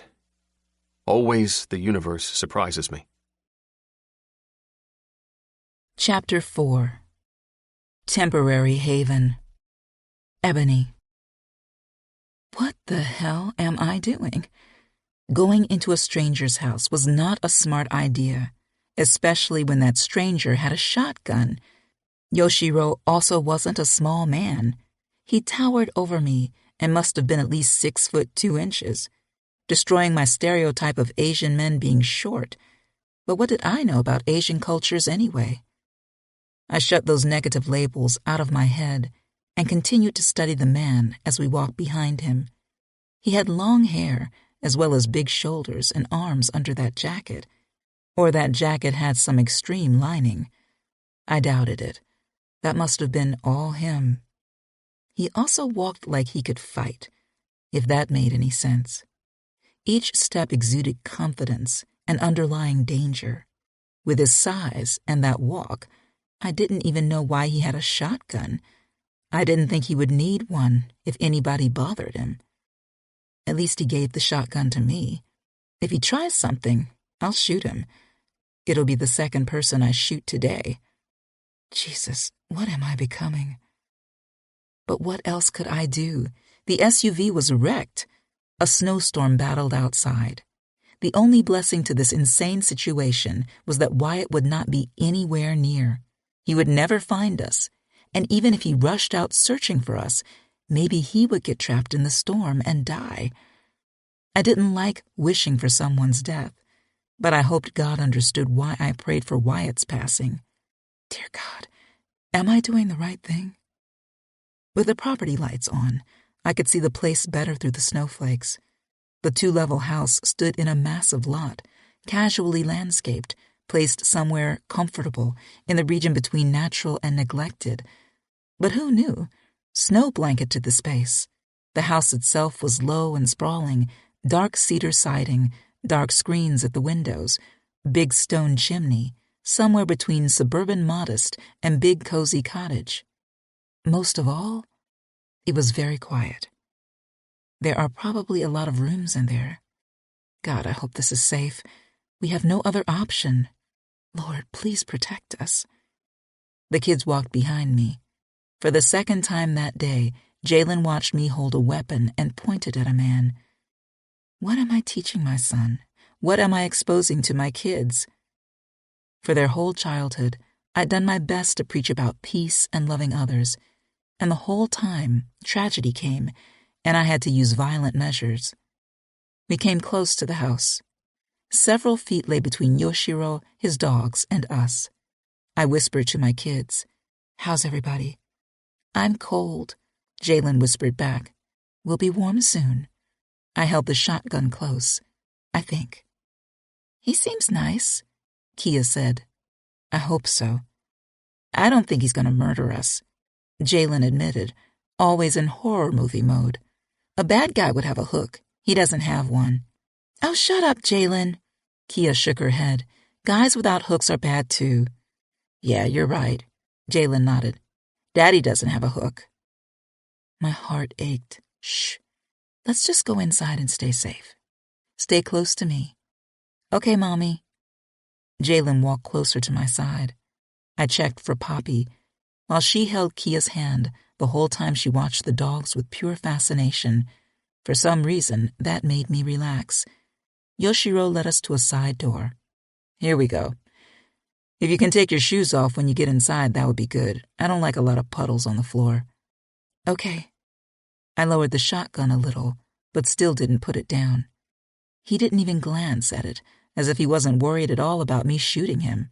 It's not much, but the house is warmer than out here, and the blankets in the guest rooms are clean. Every now and then I go in there and wash them and dust the spaces. I couldn't imagine such a big man dusting anything. He looked more like he lifted weights for a living.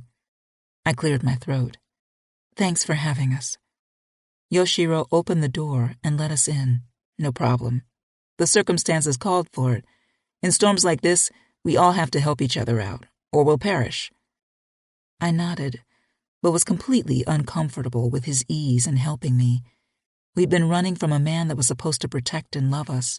It was hard to take help from strangers like Yoshiro and the woman from the gas station. Little by little, I was finding that my faith in humanity wasn't dead after all. Maybe the world isn't so bad after all.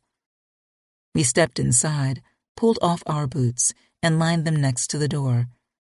I turned around and took in the place. Warm air smoothed against my cold skin. It was a huge welcome. We'd brought a flurry of snow in with us. We all must have been seriously cold, including Yoshiro. My face was numb. My feet were damn near frozen. Snatching off his hat, Yoshiro marched over to the fireplace and stoked the fire. The fireplace had been built low in the center of the wall. The mantel was packed tight with photographs in ornate silver frames. Most of them were color snaps showing the same subjects, a young black woman and mixed-race baby in a variety of poses and situations. 2 gold vases with tops stood in the left corner. Flowers were stacked in vases among the frames. Unlit incense lay in front of them. Is that his wife and kid? I thought he said he lived alone. Japanese characters were carved in the front of the mantel. At the end, There was one older picture, airbrushed black and white. An old Asian couple stood in a respectful pose. Perhaps those are his parents. Yoshiro shrugged off his coat and warmed his hands. Salt and Pepper trotted over and lay on the floor. I've been right about Yoshiro's body. With the jacket off, muscles covered him. Not the huge bodybuilding sort. It was lean layers that wrapped all over his back, arms, and thighs. When he turned around, he stared at us in shock and then smiled. We must have looked crazy, all bundled up by the door in a group huddle. I still held the shotgun as if we were in a zombie apocalypse. Relax. Take off your jackets. Get warm. Yoshiro's voice came out calm and soothing. I'll show you the rooms soon. I just have to warm up myself. Thanks. I gestured for the kids to take off their jackets. They did, as they kept their eyes on Yoshiro. And the whole time he watched us from the fireplace. Setting the shotgun against the wall, I took off my jacket and hung it on the coat rack. My damp dreadlocks fell around my shoulders. I turned back to Yoshiro and got a better look at his face. Not only was he tall and strong-looking, but he was gorgeous, the sort of man that women dreamed about. But I wasn't that person anymore. I didn't imagine hot heroes swooping me up and saving me. No longer did I contemplate love. Wyatt had beat it out of me. Long ago, somewhere inside of my heart, a love song had existed, a melody of passion and hope, pleasure and passion. Now all that lived there were screams, mingling within pain and twisting around the scabs of my bruised heart. Besides, I had given my kids a psychotic father. No man could ever come near us again. Why should my kids suffer any more due to my own stupidity with love? I had given the wrong person the right pieces of me. He'd shattered them. Due to that, my heart would never be given to anyone again. Never. Therefore, I ignored his handsomeness and checked the kids. Poppy still had not stopped watching the dogs. I swore delight and curiosity cornered her eyes. Next, I scanned the house, searching for any signs of insanity or possible danger. Nothing came. There was no indication that more than one person had ever lived there, no show of two tastes competing. The whole place displayed unity. Black sofas, white chairs, and white bookshelves built in simple cubic sections, painted with the same white paint that had probably been used on the walls. The only definite color in the living room was a life-size painting on the wall above the largest sofa. There, a dragon roared fire among cherry blossoms. The oil came to life on canvas. Bright reds and royal blues, sunshine yellows blazed around fiery oranges. Lovely blushing pinks mingled with baby blue. Feeling Yoshiro watching me, I turned back to him. He'd been studying my face. I tried to look away, knowing that in this light he could see the bruises, busted lip, and black eye. He frowned. You all have been through a lot. I kept my voice low. Yeah.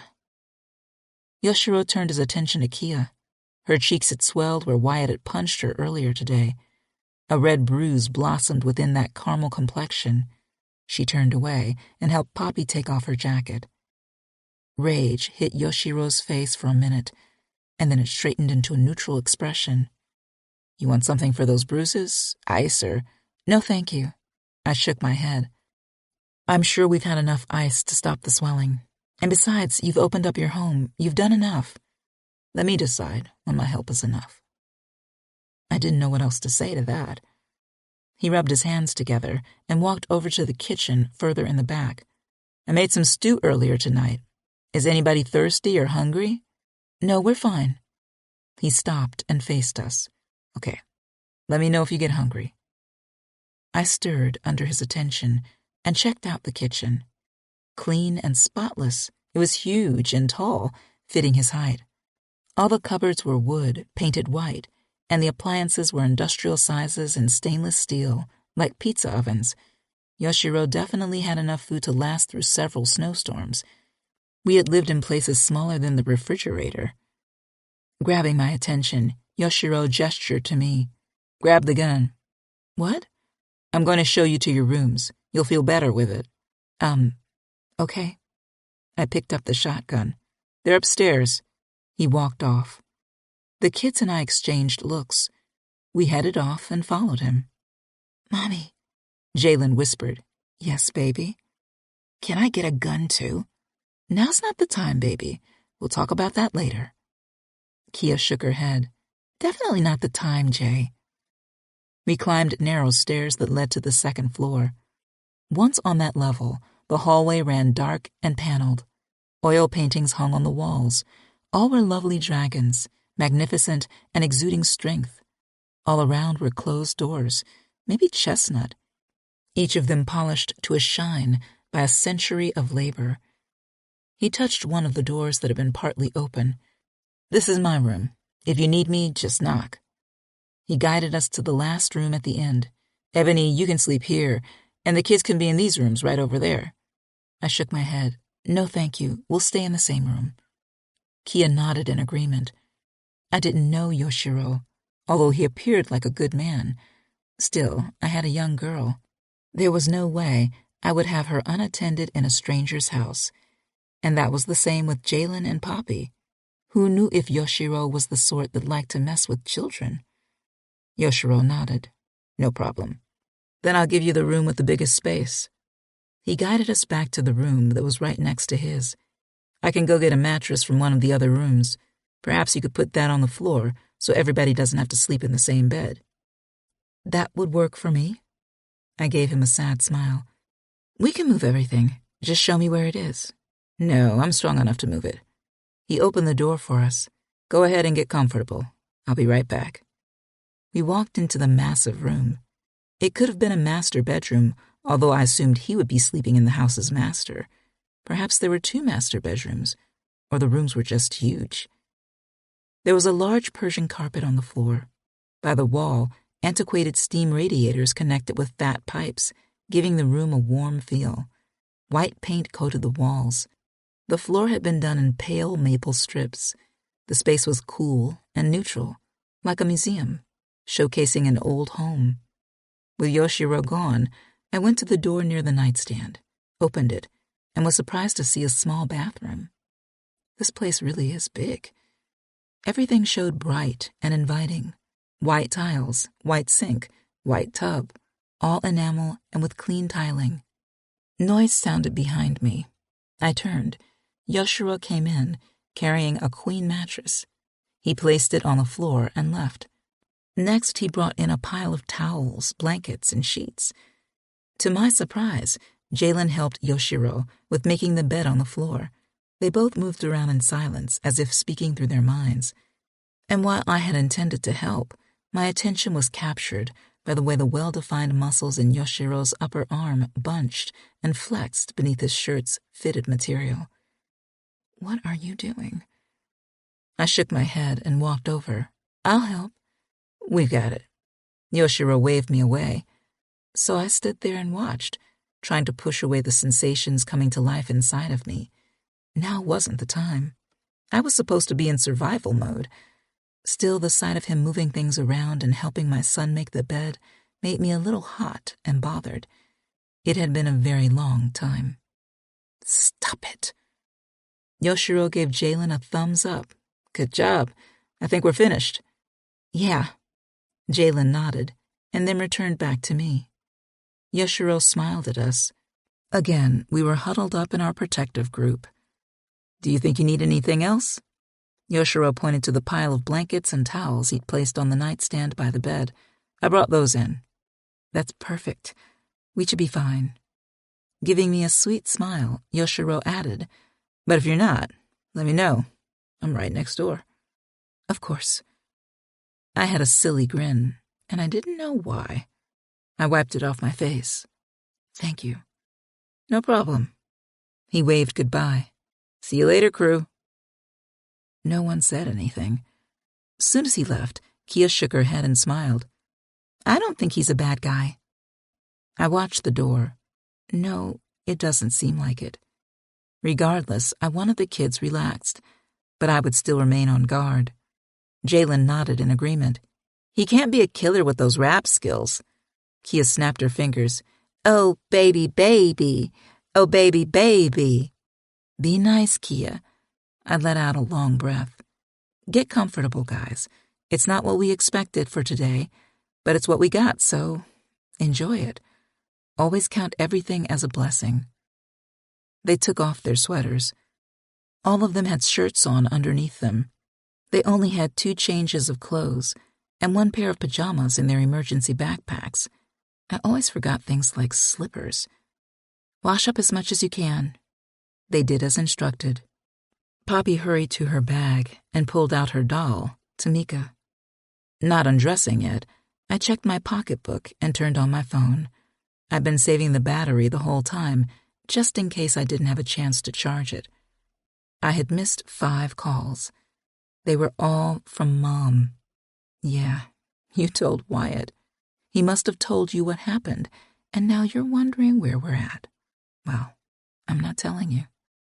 I shut my phone off. Okay, who's sleeping where? Jalen and Kia fell down on the bed on the floor, exhausted, and appearing close to passing out. Cool, I nodded. Poppy, you're with me. Go to the bathroom first. Poppy did, but when she finished, she walked over to the door instead of the bed. I raised my eyebrows. What's up, baby? She pointed at the door and smiled. Dogs? I stood there in shock. Kia sat up in her bed. Did she just speak? Poppy stayed quiet, but kept pointing. My heart started beating rapidly at the unexpected surprise. Tears left my eyes. What did you say, baby? Still smiling, Poppy shook her head and went to bed. Wait. Beyond excited, I hurried to her. Baby, you want to see the dogs? Nodding, Poppy yawned, held Tamika close to her, and lay down on the pillow. Her eyes fluttered, and right when I thought she was going to say something else, she closed her eyes and went to sleep. Okay. Stunned, I looked at Kia. She said something. Kia grinned. She did. Jalen muttered, Fuck. I frowned.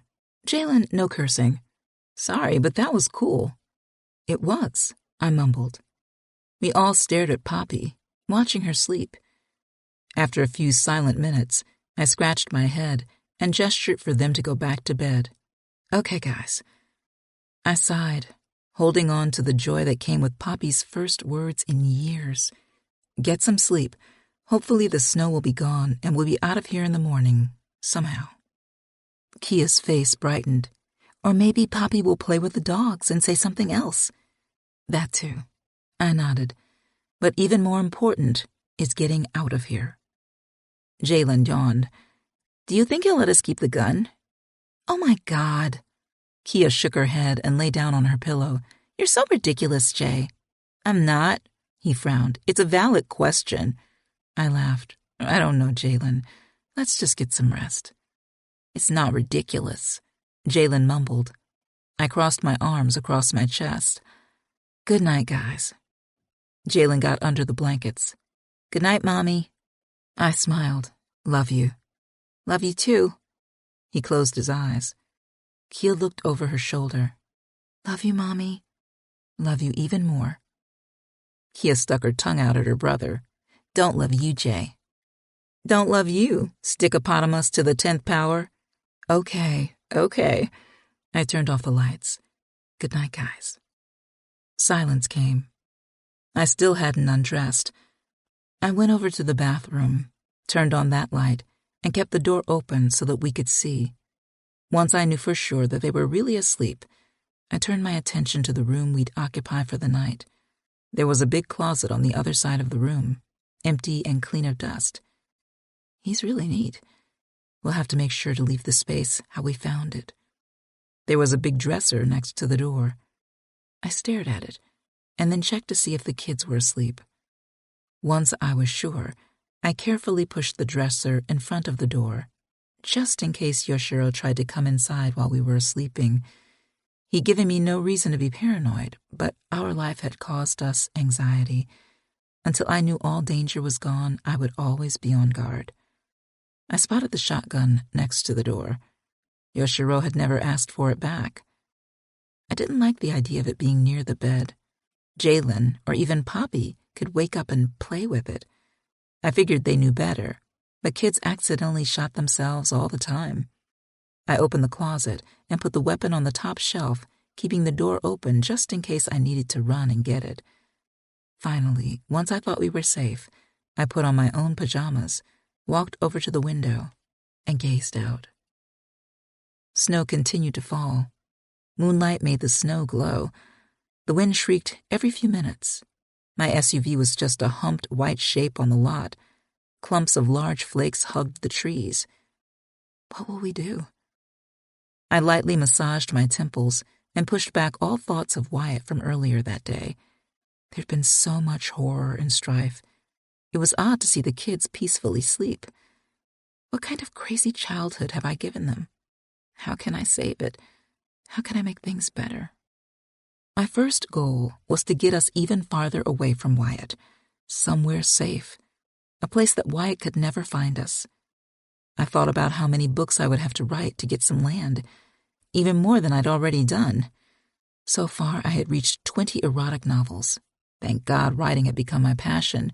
With each book, I barely made enough to take care of us. But as more books came, a fan base started to expand. Word of mouth increased the sales. Just keep writing and running. One day, we won't have to run anymore. In that moment, I realized I had left my laptop at the apartment. God damn it. I didn't know how I would fix that. My royalties would come in at the end of the month. I would have enough to buy another cheap laptop and maybe rent us a studio. It would be a tight month, but somehow we would make it. We always do. I turned to my sleeping kids. There wasn't anything I wouldn't do for them. I would sell my body, my soul, if I had to. Everything is going to be okay. That's the only outcome I'll allow. I left the window, got on the bed, and gazed at Poppy. She spoke. Of all times, I didn't think today's craziness would have had her say anything. I ran my hand through her light brown dreadlocks. Dogs? I grinned. We'll get you as many dogs as you want. Just say something else, baby. Anything. Don't let your sicko daddy take your voice, baby. It's all yours. Tears welled in my eyes as I kissed her cheek. I love you. Chapter 5. Goals. Yoshiro. I should have gone to sleep, but I couldn't. Those bruises on Ebony's face, as well as her daughter Kia's, stayed in my mind. What sort of monster could do that to such pretty faces? Was it Ebony's husband or boyfriend? Or was it some other insane person? A relative like a father or uncle? Whoever had done it, it had to be a man. At least a human that thought he was a man. She wouldn't tell me who did it. I could tell that she kept her secrets as close to her as her kids. They'd moved like a military unit, experienced in war. What the hell have they been through? I should have closed my eyes and tried to nod off. Instead, I did the opposite. Groaning, I left the bed, pulled on my boots, put on my coat, and gestured for Salt and Peppa to come with me. Come on, girls. We have one more thing to do. I made sure to bring my phone and a few tools from the old days that I kept in a black book bag. Once outside, cold slapped my face. I thought the storm would lighten. It hadn't. 3 feet of snow had turned into 4. By morning, it would be well over 6 feet. A record number for this area of Washington. I trudged through the snow, pushing piles of the freezing white powder away to make a path. My breathing came out in frosted puffs. What the hell am I doing? This probably won't get me anything. But those bruises entered my mind again. Although they lay safely upstairs in my guest room, how long would they be protected? At least, I can figure out what's going on. Meanwhile, Salt and Peppa leaped and chased each other, having a grand old time. They disappeared off to the other side of the property, bouncing in and out of piles of snow. At least somebody is having fun this evening. It took close to 10 minutes to get to the SUV. Had there not been any snow, it would have been a quick 5. When I approached, I pulled out my phone and switched on the flashlight app. Snow coated the whole vehicle. I took my time scraping the license plate clean. Once it was clear enough to make out the numbers and letters, I took a picture and sent it to Kevin. My phone rang seconds later. "Hey, Yo-Yo," I groaned. "Sorry, Yoshiro. What's up?" "Find out what you can about the license plate I sent you." "I was wondering what that was about. Whose car is it?" Kevin asked. "Just find out who owns it for me." "No name?" "It may be owned by a woman named Ebony." "Do you have her last name?" Kevin asked. "No, not yet. When I do, I'll let you know." "What do you want me to find out?" he asked. "Everything you can." "Alrighty." "How long will it take?" "I'm looking now." "Good. Maybe I can get the registration." I backed up from the SUV, pushed a tunnel over to the passenger side, took out my tools, and jimmied the lock. The door opened with no problem. I reached into the glove compartment and pulled out a black leather pouch. "Okay, I've got something. Her name is Ebony Day. Address is in Los Angeles." "Got it. Anything else?" After reading off the street address, I looked through some of the papers. "It's just insurance. Do you need it?" "Nah, this is good enough." I heard tapping from his side. Kevin spoke. "She's clean. No criminal record, not even a traffic ticket." "Figured. What else?" "She's married to a Wyatt Day." I frowned. "Look him up." "Okay." Kevin was smart enough to not ask questions. He knew I wouldn't give him answers even if he did. "Wyatt Day is another story. Several assaults, a few drug charges. Fuck. Ebony Day has a restraining order against him." "When did she put it in?" 5 years ago, and then a second one another 3 years ago." Kevin coughed. "She's not the only woman that has a restraining order against him." "How many others?" 3. 2 women in California. Another in Oregon, right outside of Portland, Selena Garcia. He is also wanted for questioning in connection to a missing woman in California, Cynthia Henderson. She was one of the women that had an order on him in Cali." The information left a bad taste in my mouth. I put everything back in the glove compartment and shut the door. "Get anything else you can on Wyatt Day, along with a picture and address. Everyone's looking for him. An official address might be hard to find." "You'll find him." "Fine. I'll see if I can get some credit cards or something." I headed back to the house.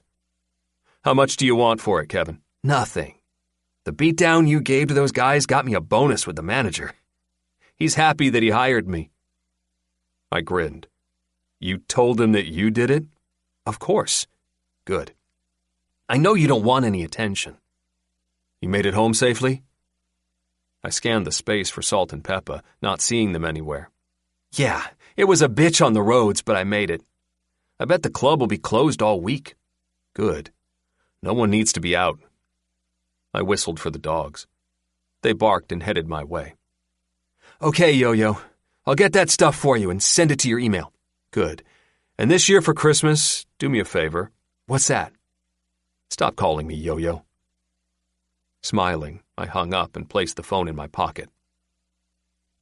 Wyatt Day. That's the abuser's name. I didn't know what I would do with that information yet. The storm would be out. There would be no need to worry about him coming this way. Too bad. I would love to meet him. I got back inside the house with drenched dogs. It took several minutes to dry them off with towels. The furry demons lounged by the fireplace after that and drifted off to sleep. Still, I didn't feel like heading to my bedroom. Something sat at the back of my head. Wyatt Day. Why would you hit your little girl like that? And your wife? The whole night had been odd. I'd been in Titty Palace, minding my business. Next thing I knew, I was beating 2 men up. The rest of the evening should have been normal. But then that nightmare came. I hadn't experienced it in years, and then Ebony and her kids showed up on my doorstep, beaten, bruised, and terrified. What's going on, universe? I walked over to the mantle, my shrine for all the loved ones I'd lost. I'd never been to Japan, but my parents tried to teach me my culture as much as possible. I learned enough before going out to the streets for a different kind of education. One of the things that stuck with me was our way of mourning. My mother always said that mourning the loss of a loved one was a very personal expression. We all did it in unique ways. But the Japanese tended to blend two strong spiritual traditions, Shinto and Buddhism. The Shinto religion emphasized the positive characteristics of life: weddings, birthdays, careers, and children. However, it dealt with the pain of those that had passed. Buddhism also guided us through the struggles of life: suffering, evil in the world, and death. The Japanese mourned within a slow process after the funeral details were met. Shinto periods of mourning relied on rituals and traditions to guide through grief. Buddhism offered spiritual chants and guidance. In the warmth of my living room, I touched the gold urns on the mantle that held my wife and son. After Seymour had killed them, I burned their bodies in the backyard and took their ashes with me. When I made it to Washington and bought the first huge property I could find, Kevin and I worked on the house during the day. In the evening, I did my best at following my family's traditions.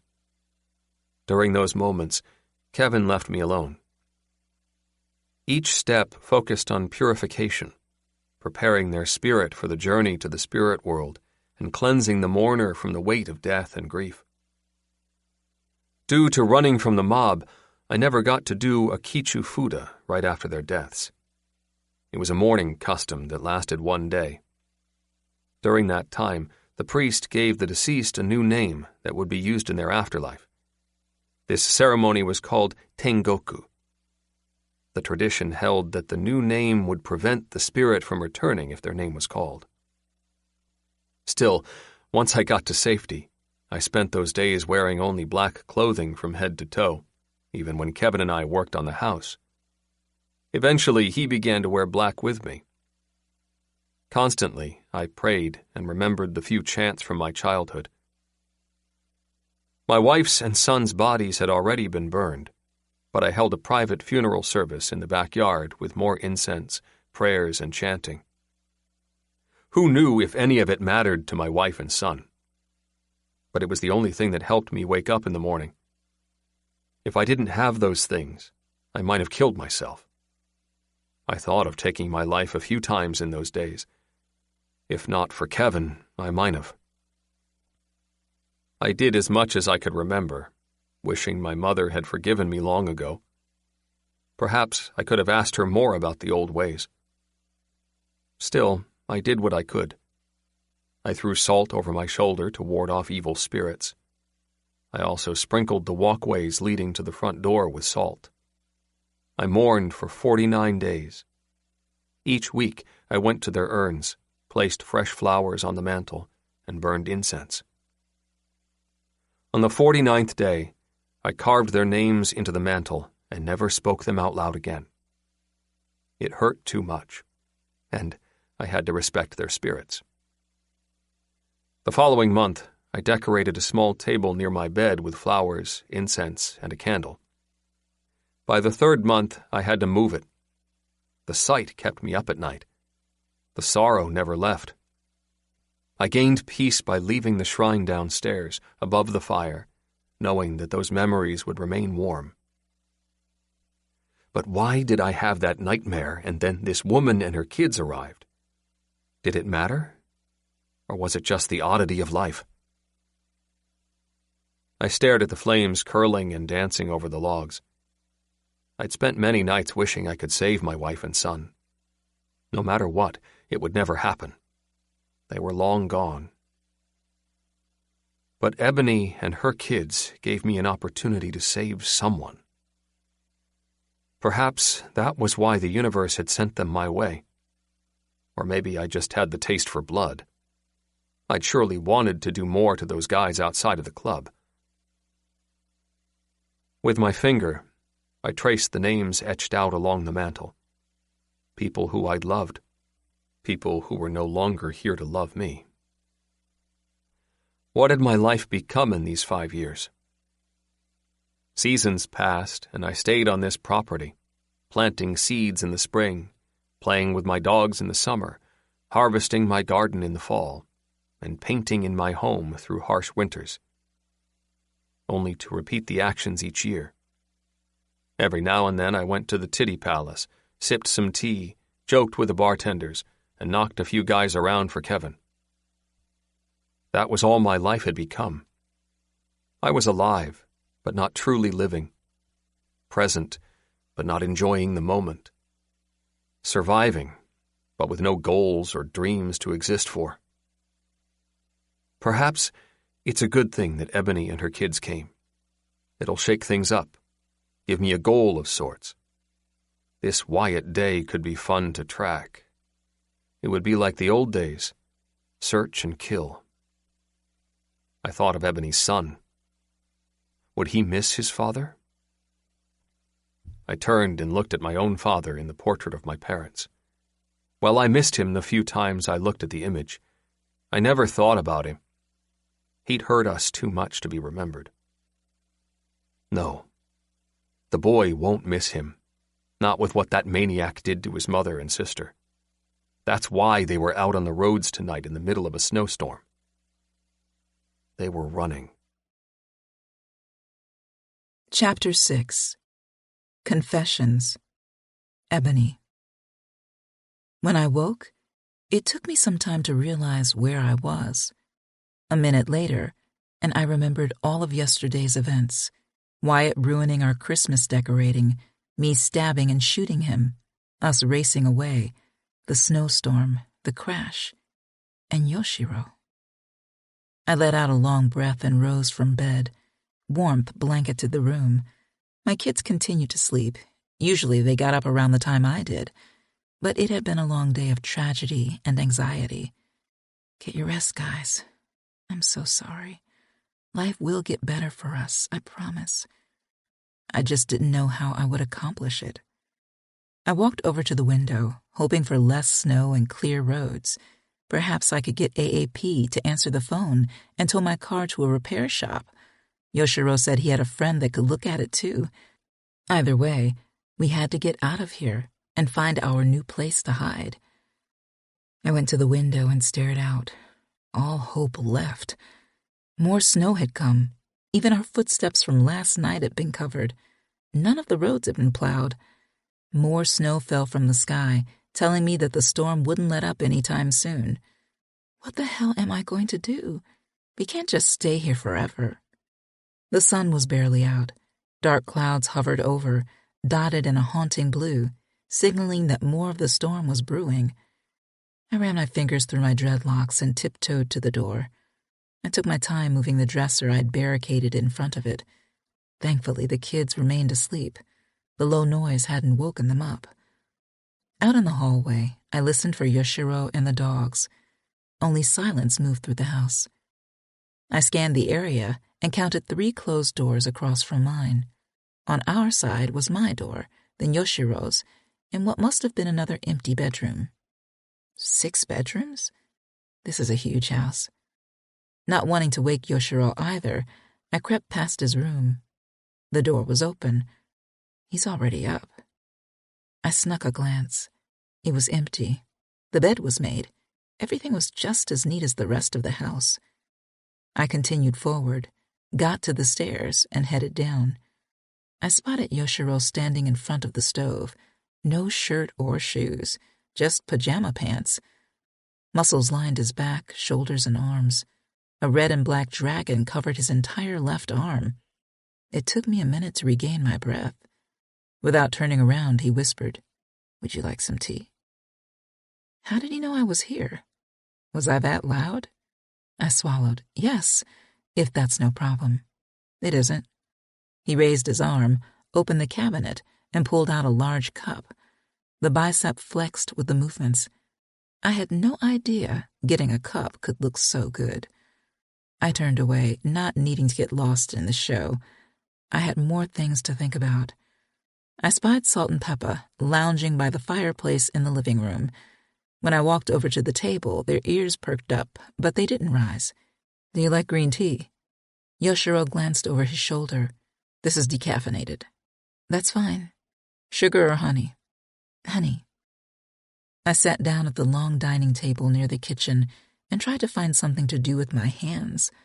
Under the table, I twisted my fingers. Besides being with my kids, I'd lived alone for a long time. I wasn't used to a shirtless man greeting me in the morning and making me tea. And when I was with Wyatt, he expected his breakfast the moment he rose. Yoshiro brought 2 cups of tea over, as well as a large plate of bagels. He set the plate in the middle of the table and placed a steaming cup in front of me. "Do you like cream cheese with your bagel, or do you want something else for breakfast? I make some decent pancakes." A smile spread across my face. "I'm fine. This is more than enough." He sat across from me. "I'm not used to hosting. Allow me the pleasure." "Giving us a room to stay for the night is above and beyond." He quirked his brows. "The night? What? You think you'll only be here for one night?" He grinned. "Have you seen outside?" "Yes. You'll be here longer than that." I bit my lip. Yoshiro sipped his tea. "Mother Nature has extended your visit." "How long do you think it will be before the roads clear up?" "Possibly a week." I sighed. "We can't stay here that long." "You can and you will." He shrugged. "What else could you do? I'm surely not going to let the kids and you drive off with a wrecked vehicle and 4 feet of snow. It would keep me up at night. And what type of man would I be? What type of human? When I get paid, I can keep the money for the car's repairs. But those rooms were there before you all came. They will be there afterwards. What about food?" "Food?" Grinning, he rose from the table and gestured for me to follow. I rose and walked off with him to the end of the kitchen. He opened a door in the corner, stepped back, and pointed in. I peeked inside. The space could have been another bedroom. It was big enough to fit a bed and dresser. Instead, shelves of jarred preserves and boxed food products crowded the area. "If the end of the world comes, your best bet is to drive to my house. We could eat for years." My smile widened. He closed the door and headed back to the table. "So pancakes or bagels?" "The bagels are fine." I did my best to not stare at his chest and keep my gaze level with his face. He must have noticed because he looked down and shook his head. "Sorry, I'm used to being here by myself. I'll put a shirt on." "Oh no, that's fine. It's your house." He smirked. "Oh, you'd like me with the shirt off?" I opened my mouth. The smirk left. "Sorry, it was a joke. I'm not good with them." "No, that was funny." He headed off. "I'll be right back." The dogs rose and trotted after him. Stunned, I sat in my seat. I'd been worried about us being stuck here. Yoshiro appeared to accept our fate and even welcome it. A little bit of my anxiety went away. I didn't know how long we could all live here under one roof. I had no idea how bad the car had been wrecked or where we would go next week. But at least for today, I could push my worry to the side. If we're snowed in, then Wyatt is too. That has to be another blessing. It would give me a week to figure things out, give us another head start. I sipped my tea and almost moaned. This hadn't been some store-bought blend. It was as if he grew the tea leaves himself and added some special magic to them. I gulped more, braving through the heat. The tea was liquid silk on my tongue and so sweet, I could become addicted to it. I stared at the fire. The flames twirled and twisted along the huge logs. Comfort wrapped around me like a warm blanket. When I can finally buy a house, this is what it will be like, warm and far away from the noise of the world. And I'll have tea like this. I took another sip. Yoshiro appeared with a shirt over those delicious muscles. Salt and Peppa flanked him. Once he sat down, the dogs returned to the fire and collapsed onto the floor. "Did you sleep good?" He sat down. Yes, the bed was comfortable.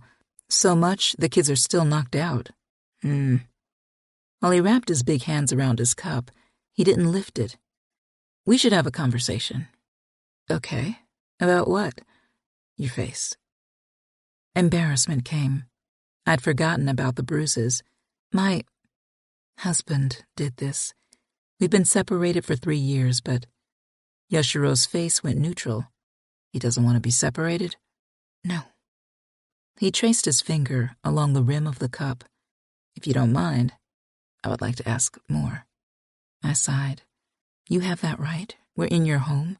You should know about any threats, or he won't be a threat to me. I don't think so. My voice came out shaky. Wyatt shouldn't know that we're here and the snow is on the roads. It'll stop him. I would stop him, too. Anger passed over his face. His jaw tightened as he turned away. Sorry. I'm not a fan of men who hit women. It makes me want to hit them. I blinked. He turned back to me. So you've been separated for 3 years? Legally? I shook my head, at a loss for words. How could I truly explain the horror and insanity of it all? If I was Yoshiro, I would see me different, think I was crazy, dysfunctional, broken. Ebony, he whispered. I looked at him. There's no shame in what you've been through.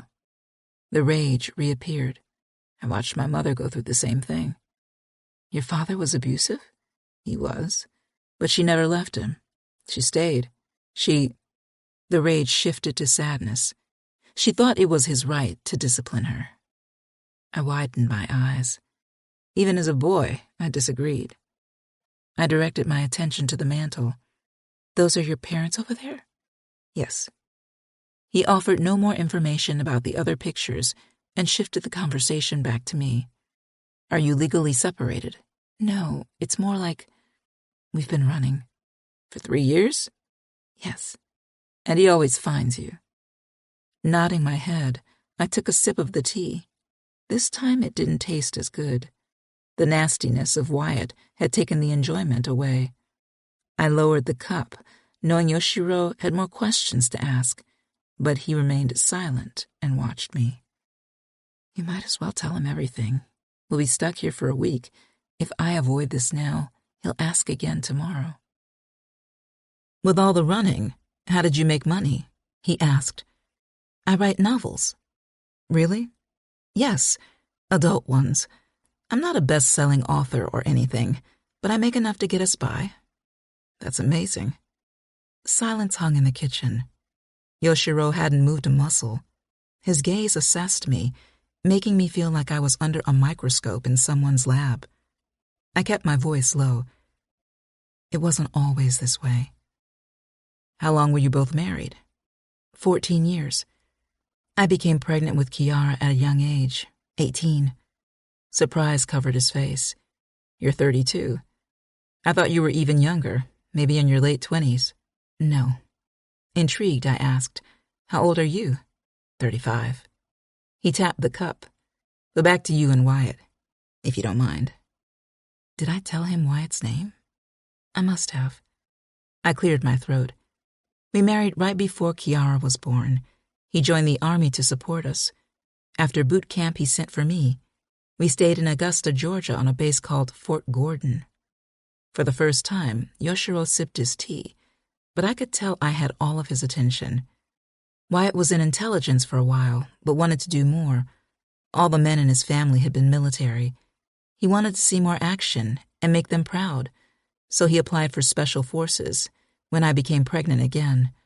After Jalen was born, Wyatt went off for training. We barely saw him those years. He was always deployed.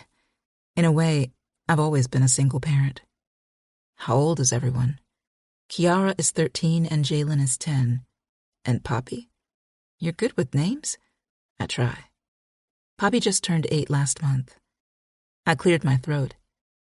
Everything had been fine in our marriage, but it was probably because we barely saw him. With all the deployments and training, his visits must have been a combination of 3 or 4 months a year. When he was home, there was no need to argue or fight. We were happy to see each other. He was eager to spend time with his kids. My chest tightened. Sadness thickened my throat. I took a sip of tea to wash it away. What made him become abusive? Something happened on his last deployment. He never told me what, which became one of our first arguments. He pushed me that night, but did nothing more. Later I discovered from his DD-214 he was dishonorably discharged. He didn't tell you that part either? No. We moved back to Los Angeles, California to live with his mother. 2 months later, she died from cancer. She'd never told him about it, not wanting him to worry. She left the house to him and some money. My heart ached at the horrible memories. That's when he started drinking, morning until night, never changing his clothes or going outside, just sitting in front of the television with a bottle. We began to argue more. He didn't want me to work or go to college. Still, he wasn't completely abusive. During arguments, he pushed. He blocked my way. He screamed and pointed his finger in my face, so close I thought he would poke my eye out.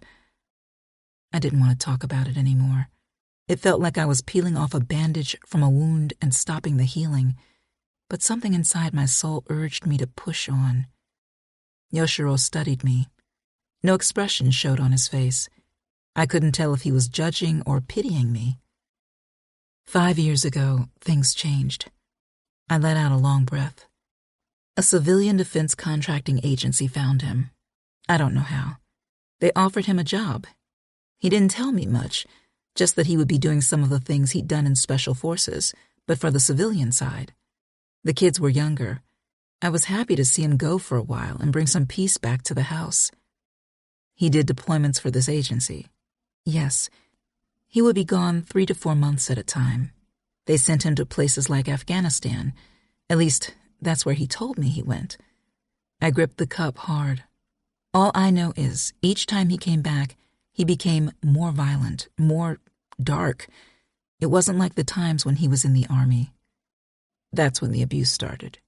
Yes. One of the times when he returned, I told him that a new semester was starting at the local community college and that I had enrolled in a class. He slapped me right in front of the kids. My bottom lip quivered. I was holding Poppy when he did. She fell. Silence filled the space. Fury blazed in Yoshiro's eyes. I lowered my gaze. Either way, when he left for the next deployment, I packed everything and went to my mom's house. He returned, showed up there, and promised to never hurt me. After we met with my mother's pastor, I went back to Wyatt.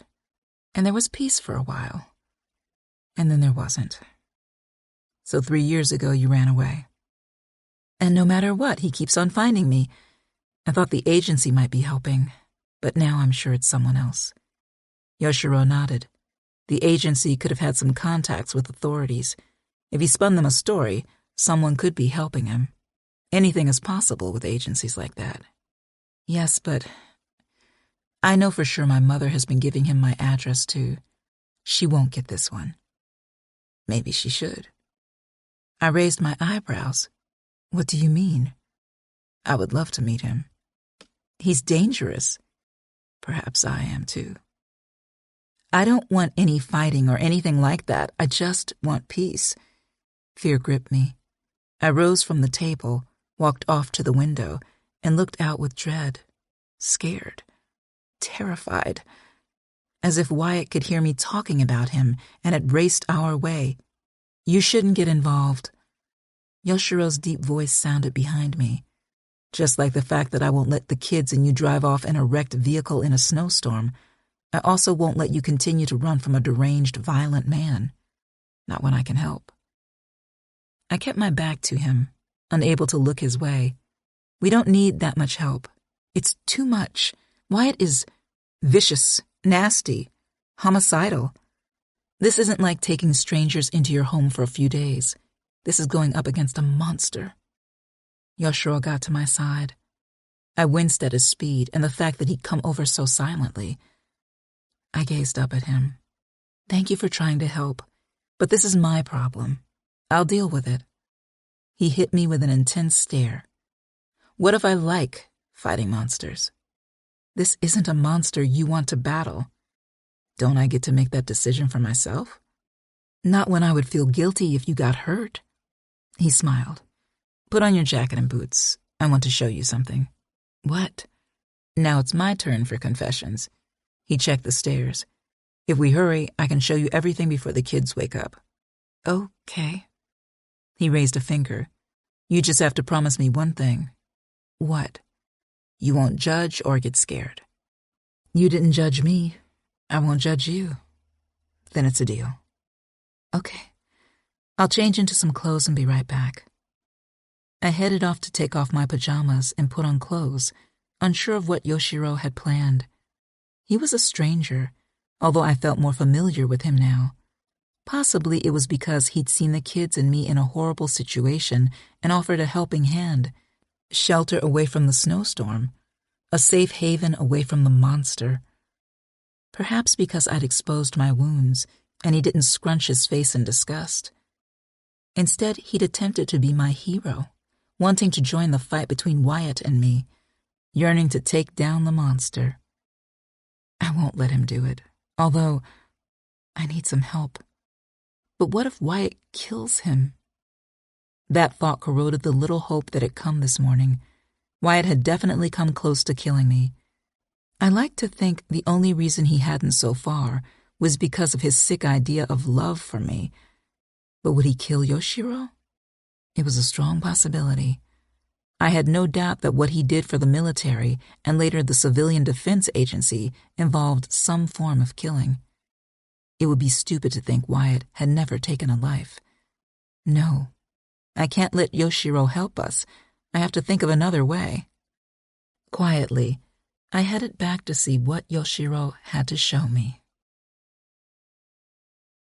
Chapter 7. Guns and Memories. Yoshiro. I waited for Ebony to return from upstairs. I believed I was a good judge of character. Ebony had to be a good woman and an excellent mother. But life had given her unimaginable horror, and somehow she did her best to prevail. This has to stop. She deserves better. The whole time Ebony talked at the dining table, all I could do was gaze into those beautiful brown eyes. It wasn't purely sexual. I was just fascinated by them. It was why I had to keep asking her more questions. Those eyes hid tragedy, horror, pain. Enough suffering to collapse a city, to destroy and flatten it to the ground. And even after she'd made her confession, she kept saying she didn't need my help. But I wouldn't stand aside. The bruises, the helplessness of the kids, the pain, the struggle of her running from a deranged man all by herself. Ebony had said she would leave when the snow melted and the roads were clear. If I could freeze the world forever, I would. I didn't know if I wanted something with her, but I knew I didn't want the kids and her to leave. Not now. How could I stand aside when I knew I could be the solution? The kids and her had suffered enough. Wyatt had to die. 3 years? She can't keep running. Soon he'll catch her, and she won't be able to run again. Did she know about the missing woman in California? Probably not. I thought about her sitting across from me. Weak-minded, my thoughts strayed to other assessments of Ebony. Those lips, the softness of her skin, the lovely frame. Daylight had been unkind, showing more of her to me. I hadn't been prepared with that part of my reaction. I saw women all the time. None excited me. For 5 years, I'd sat in the titty palace and not been aroused. Bare breasts all over the place, hips winding and twisting, women consistently coming up to me and whispering delicious things in my ear. None of that had lit a fire deep inside of me. Even self-pleasure had lowered to barely a monthly event. Half the time I did it because medical articles claimed the release was healthy. Basically, I'd become a monk. Granted, for a large part of these 5 years I'd been mourning. That could have been the reason for not taking any of the dancers up on their offers or having much of a sexual libido. What made Ebony trigger an effect in me? Like my wife, she was black. That same rich brown skin. But that was where the similarities ended. I pushed memories of my wife out of my head.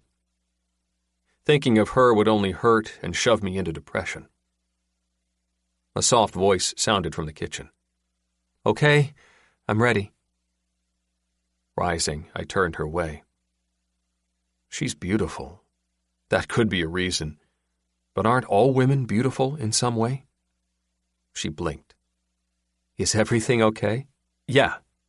I regained my composure, walked off to the coat rack, put on my jacket, and opened the door. "I was just thinking." "About what?" "Nothing important." Salt and Pepper rose. I shook my head. "Stay here, girls. Watch the kids." Ebony quirked her brows. "They're guard dogs, too? One of the best. They won't let anyone near this house or the kids until we get back." Salt and Pepper lay back on the floor. "Let's go." I watched her walk out the house, followed, and shut the door behind us. "What I want to show you is in the back of my property." She quirked her brows. I smiled. "Don't worry, it's not too far." In silence, we trudged through the snow. Every few steps, I glanced her way. In my mind, I told myself I was just making sure she didn't need help on the rocky landscape. But I wanted a closer look at her. Watching her from the dining table hadn't been enough. Those long black dreadlocks fell behind her. The candy curled ends hit the center of her back. They looked so soft, so silky. I wondered how those locks would feel wrapped around my fingers. "What are you talking about?" I made a note to raise my date for self-pleasure and release to this week. Since Ebony was in the house, I would have to jerk my cock in the shower, perhaps after everyone fell asleep. That's all it is. It's just nature. Having a beautiful woman in the house would probably trigger these feelings for anyone. It's nothing more. Her jacket might not have been warm enough. The whole time we walked, she had her arms folded across her chest like a shield from the wind. We got to the top of the hill. The small 2-level house stood before us. She stopped and opened her mouth in shock. "Is this still your property?" "Yes. This used to be a small restaurant, fitting barely 6 people at a time. The woman who owned the place converted the living room into a small dining area. The kitchen has industrial stoves and anything else one would find in a restaurant." "Wow." She dropped her arms. Unintentionally, my gaze fell on her rounded breasts. They were extraordinary. Utterly remarkable, even. I'd noticed them last night for a few seconds, but now they would be hard to forget. Ones that could barely fill my hands. "What type of food?" Ebony asked. "What?" Suddenly, I'd forgotten what we had been talking about. She gestured to the house. "The restaurant. What type of food did she serve?" "What are you doing? Get it together." Since I wasn't behaving, I directed my attention to the house. "I'm not sure. I just know that her peanut soup was high quality. Every now and then someone drives on the property looking for the restaurant, and when I say the owner passed, they frown and ask if I have the peanut soup recipe." "Impressive." "Her son sold me the place. He lived in New York and had no intentions of moving to Washington. I grabbed everything for a good price." I guided her away. "But this house isn't what I wanted to show you, although it's part of my suggestion." "Your suggestion?" "I have 2 ideas for your dilemma." I took us around the back of the house, led us down the stairs, pulled out my keys, and unlocked the basement door. "This is the first one. The house is the second." She stayed quiet as she watched me. When I opened the door and turned on the lights, she widened her eyes, but didn't step in. "Go ahead," I said. She stepped inside, and I followed. Tons of guns lined the left and right walls. Large shelves of boxed ammo stacked the back wall. "That's why you didn't ask for the shotgun back." She scanned the space. "You have plenty." That and because I want you to feel safe while you're here. I closed the door behind me. Do you feel safe? She turned my way. Yes. You've done nothing but open your house to us and do your best to host. Let me know if I can do more. The right wall has all the shotguns and rifles, but that's not what I wanted you to see. I walked over to the left wall. These are all the semi-automatic pistols. Smith & Wesson to Sig Sauer. Thin, lightweight designs. These have lighter trigger pulls, good grip sizes, 3-point takedown safety systems. I picked up one of the Kimber stainless semi-auto pistols and showed it to her. This has a striker-fired trigger with a crisp pull. She nodded. I don't know what any of that means, but I'm thoroughly impressed. I grinned, put the pistol down, and walked further. Here are the revolvers. Some of these are collector's items for me. Those are the Peacemaker revolvers. I bet a lot of peace come from them. I laughed. It depends on how much chaos is occurring. That has a 6-shot cylinder, stainless steel barrel. This is a Glock King Cobra revolver, double action, 6-shot, .357 Magnum model. This would be good for you. She touched her chest. Me? Yes. I nodded. You can keep the shotgun, but you need something smaller too. A gun you can keep in your purse.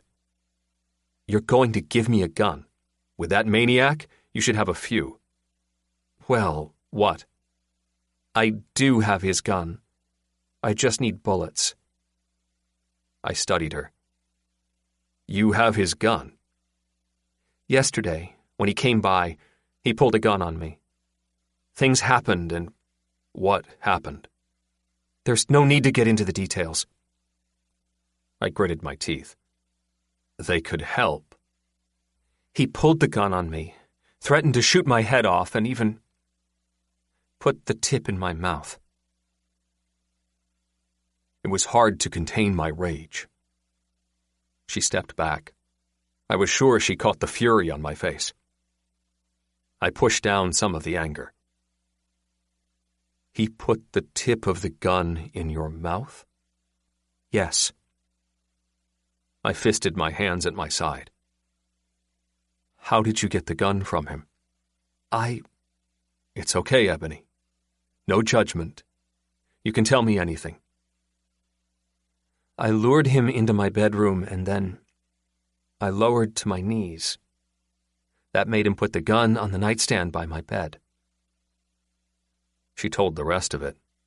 Him putting his pathetic dick in her mouth, her stabbing him and then grabbing the gun. Where's the gun now? In the SUV. Do you think it's clean? I have no idea. There's a woman missing in California. He might have shot her with it. Let me take and get rid of it for you. There's no need for you to get in trouble with something he may have done with it. It was hard to regain my composure. All I could think about was grabbing Wyatt, taking him down to the ground, and pistol-fucking his mouth until his teeth cracked and he vomited all over himself. I cleared my throat. Take my guns. They're clean. She bit her lip and scanned the wall of guns. Is it okay if I ask you a question? Ask anything. What do you do? What I did was something similar to your husband. He killed for the government. I killed for a group of powerful people. I assessed her reaction, hoping I didn't scare her too much. There was no sweet way I could confess it. She had to know as much of the truth as possible. You were an assassin? That's a nice, professional way to say it. I walked further into the room toward the box of ammunition. They paid well. Plus, the job came with many perks. I retired 5 years ago. When I left them, I sold my houses, cars, and a small property, a pool hall in the south side of Chicago. You're from Chicago? Yes, born and raised. And, she swallowed. You killed people? I gave her a weak smile. Those people that I worked for were bad, but that was probably assumed. They dealt in criminal activities. And the people that I killed for them weren't civilians. They were criminals too. Men that did bad things. No children, no women, no innocents. Those were always my rules. She hugged herself as if guarding her body. I left them because for the last job they wanted me to kill a man's family, his wife and 4 children. With a sad expression, she shook her head. I couldn't do it. Because of that, they killed my wife and newborn son. She gasped. Oh my God. I'm so sorry. That's okay. It was 5 years ago. But still. She walked over to me. I can't believe they did that. Are they still out there? No. I took care of them. She widened her eyes. And then I left Chicago. I haven't been back since. Jesus, she whispered. That's so horrible. I'm sorry. I didn't tell you all of that to make you feel bad for me. I wanted you to know that I could handle my own when it came to Wyatt. And? She gazed at me. Yes? And I can teach you how to defend yourself, too. I gestured to the walls. First, we'll start with guns. First. Next, hand-to-hand combat. Simple techniques to keep the upper hand. I leaned my head to the side. Is this crazy, or are you interested? She looked around the room, and then she nodded. No, it's not crazy at all. I guess I'm just blessed you want to do it at all. Regardless of if I get to Wyatt first or not, you should always be able to protect yourself, no matter if the person is a man or woman, no matter what weapon they have. I stepped closer to her, but didn't raise my hands to touch her, even though I wanted to. It would make me feel good if you could protect your kids and you. I would sleep better at night. Yoshiro, I don't know what to say. You're helping me out more than anyone I've ever known. My family, my friends, some have turned me away in fear of dealing with Wyatt. Others think the abuse is no big deal. Many feel like they have their own problems and can't bother with mine. Her eyes watered. And you're a stranger. I just met you. Her voice cracked. Why do you care? I didn't want her to cry. If she did, I wouldn't know what to do. It would hurt me, too. And I didn't have an answer for her question. This need had just come over me once I saw those bruises on her daughter and her. I couldn't deal with it. I could barely sleep, knowing there was some maniac out there beating a beautiful mother and her child. Those tears left her eyes. She wiped them fast, but they still affected me, twisted my heart, made it ache. It had been a long time since that effect had come over me. I wanted to open my arms and hold her, but I knew she probably wouldn't let me. Once a man hit and beat on a woman so much, it took a long time for her to let another one come near her. And so I whispered to her and kept my hands to myself. Don't cry, Ebony. He doesn't deserve your tears, and neither do the other people that didn't have your back. She bobbed her head and wiped her eyes some more. You're right. And I unfisted my hands, opening and closing them, wishing I could touch and soothe her. I'm not a stranger anymore. Please consider me your friend. She looked into my eyes. Okay. I have your back, regardless of who doesn't. It doesn't matter that we've just met. Great friendships have been made off of even less time. She smiled. And I have your back in any way. Shock hit my heart. I hadn't even considered her helping me. Wasn't I just fine? Did I even need anything?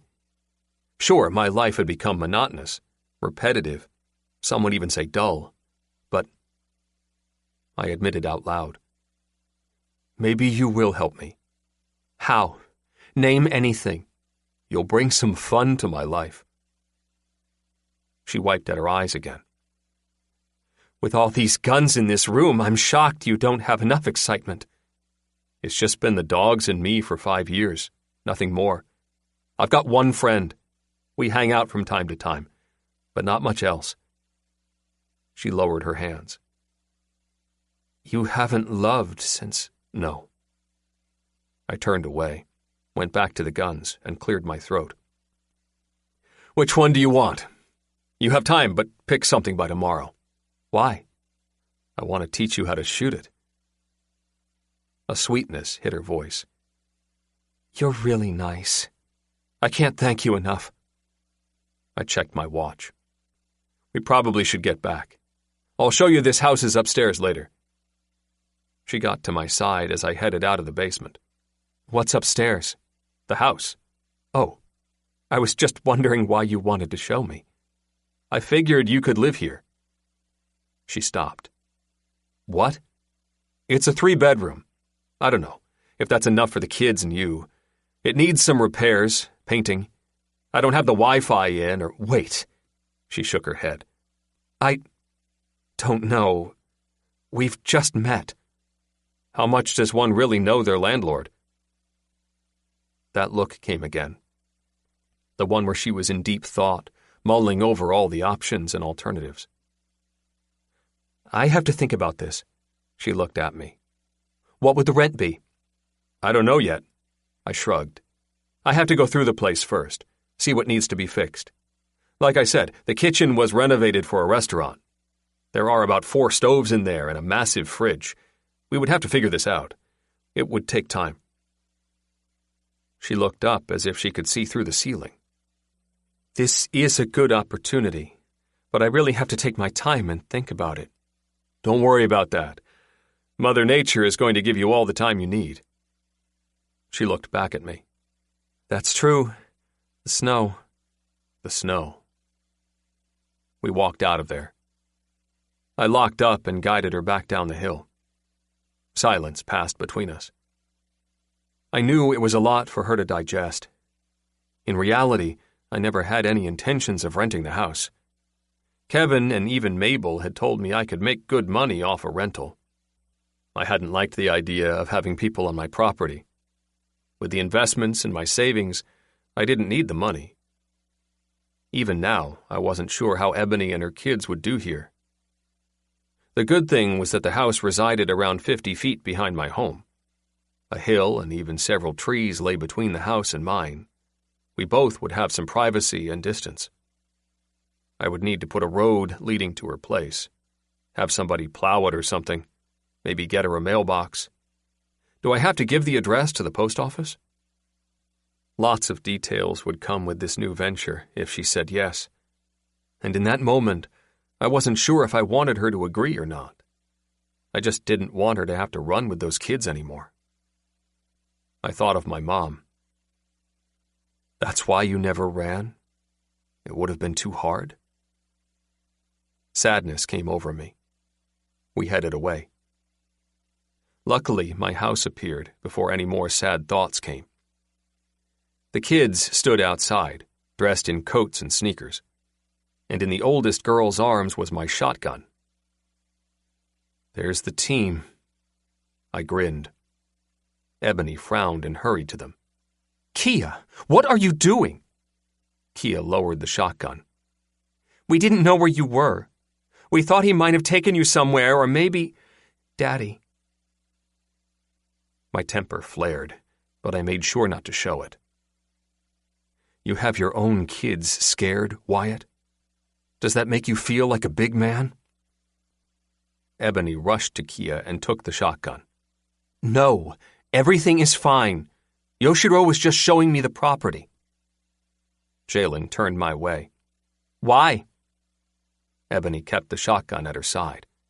"Why what, Jalen? Why was he showing you the property?" "It's a long story. We'll talk about it later." Jalen watched me. I nodded at him in approval. "That's right. Watch out for her. Moms are to be protected." I looked at the rest of the kids. "Is everybody hungry? There are bagels on the table. Did you get them? No, Jalen said. we didn't know if we could. Get whatever you want. Check the pantry, too. There's tons of food in here. The kids looked to Ebony. Go ahead, she said. Let's get some breakfast. Their faces brightened. I found I liked to see them smile. They all piled into the house, and I remained outside. I needed a minute to think about all that had occurred this morning. In a few hours, she had shared her tragedies with me. And for the first time in 5 years, I'd told her more information about me than I'd ever confessed to anyone. Did it scare her that I'd killed? She didn't look it. But then she'd lived with that maniac for so long. She's surely married to a killer. I turned around and gazed at the sky, following flakes as they fell. In a matter of hours, I'd not only told Ebony about my life, but I'd showed her my guns and created a rental property out of the forgotten house on the hill. If someone had told me I would do this last week, I would have laughed at them. What am I doing? Never had I wanted to help someone so much. And no matter how I tried to rationalize it in my brain, she reminded me of my mother. Also, saving Ebony would be like saving my wife and son. I knew there was something else.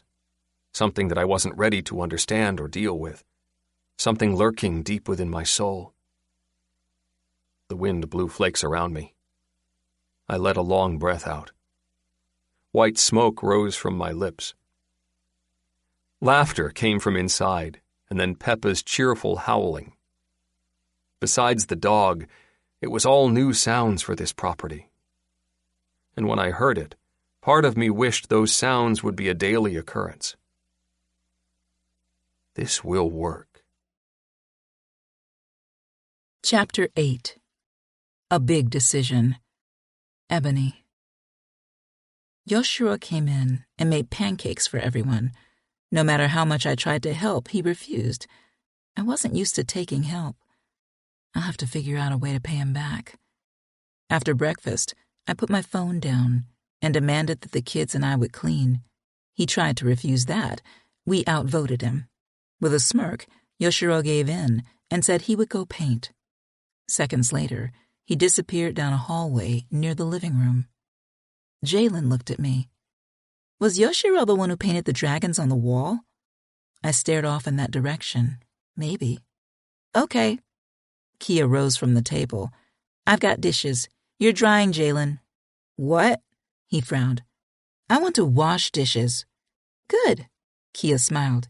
You wash dishes, then I'll dry. Wait a minute. Jalen shook his head. Too late. Kia stuck her tongue out. You volunteered for washing the dishes. Then you didn't even want to wash the dishes in the first place? Sucker. She giggled and took her plate over to the sink. That's what you get for always trying to outsmart me. Jalen pouted. Mom! I'm out of it. Just clean the kitchen. I went over to Poppy, who had only ate a few pancakes, and then rushed off to play with the dogs.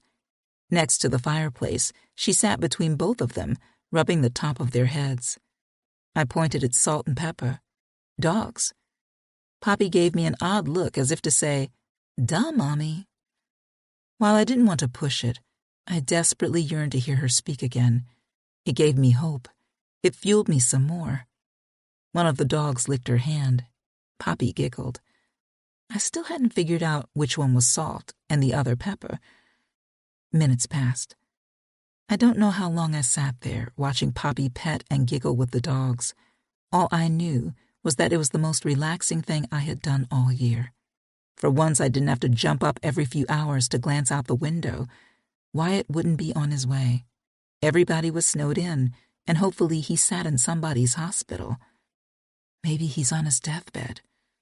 It was wrong, but a smile appeared on my face. After a while, I glanced over my shoulder. Kia and Jalen had finished cleaning. I had no idea where they'd escaped to. That wasn't our way. We always told each other where we were going, even if it was to the bathroom. I sighed, knowing it was all just a sign that everyone had let down their guard for the day. We'd crowded each other so much in fear. It was a breath of fresh air just to sit back and enjoy a lazy day. Should I do some homeschool? No, they deserve a break. We've been through enough yesterday. When I fled 3 years ago, we landed in the middle of California, in a town called North Fork. I had enrolled them in the school. That was how Wyatt found them the first time. He tried to pick them up. I had to enter the school through the back, explain what happened to the principal, and then sneak them away. The whole time the staff held Wyatt in the office, pretending the kids were on the way. I didn't put the kids in school after that. Their education shifted to online courses for homeschooling families. It was difficult at the start, but once they got in the habit of logging in and doing the work, there was no problem. Due to their courses being online, I kept extra iPads in their book bags so they could finish their schooling through Wyatt's disturbances. Leaving the kitchen, I plopped down on the couch next to Poppy. After that, I must have fallen asleep. All I knew was that when I woke up, the sky was darkening, the snowing had stopped, and the kids were laughing outside among lots of barking. I checked my watch. Fuck, I slept most of the day away. The only thing that kept my heart from slamming into my chest was the kids chuckling and giggling. I sat up on the couch and looked down. Someone had placed a blanket over me. I rose, folded it, and set it on the side. Yawning, I headed outside. Yoshiro sat on a wood stump while the kids chased after Salt and Pepper. No one noticed my approach. "Okay, Jalen." Yoshiro raised his hand. "Try now." Laughing, Jalen slowed his jog and clapped. "Salt, Pepper, halt!" The dogs ceased with running, pushing snow in front of them, turned, and froze. Jalen pointed at them. "Salt, Pepper, rap." Rap? What type of command is that? The dogs barked over and over, moving their heads from side to side. "Oh my God!" Kia barreled over with laughter. "This is too much!" Poppy rushed over to her brother and jumped up and down as if signaling him to do another command. "Okay, Poppy, I will." Jalen clapped. "Salt, Pepper." The dogs stopped barking and wagged their tails in anticipation. Jalen raised both hands in the air. "Sing!" The dogs howled over and over. "I can't!" Kia collapsed to the snowy ground and fell into a fit of laughter. "It's too cute! I'm having a cuteness overload." I laughed. Yoshiro turned to me. "You're up? And apparently your dogs can rap and sing. Did we wake you?" "No." Smiling, I ran my fingers through my dreadlocks and walked over to him. "How long have you all been out here?" "You must have come out after lunch." "Lunch?" "Yeah. Your sandwich is in the microwave. Kia made you one." "Oh." Once we finished the sandwiches, we headed out for the dogs. Jalen put the blanket on you. Kia told everyone not to wake you. I couldn't lie. I was a little uncomfortable with the kids just hanging around Yoshiro and not knowing him. Thankfully, all had gone well. The only danger appeared to be that they might pass out from laughing. "Salt! Pepper!" Jalen clapped. The dogs stopped howling. Jalen gave them a wicked wag of his finger. "I'm going to get you!" The dogs barked and raced away. Jalen rushed after them. "Wait!" Kia hurried up from the ground and rushed after them. "It's my turn!"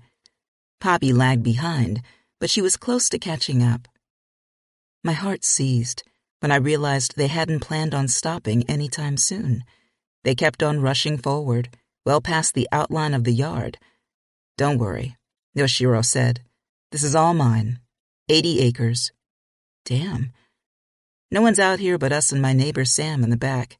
He has a bunch of cows, 10 hogs that he uses for unsavory purposes." Unsavory purposes? He works with a couple people in town. When they want to get rid of things, they bring them to Sam's hogs. I didn't get what he was saying. Yoshiro continued. "Every now and then, Sam's cows stumble onto the property and graze, but that won't happen now.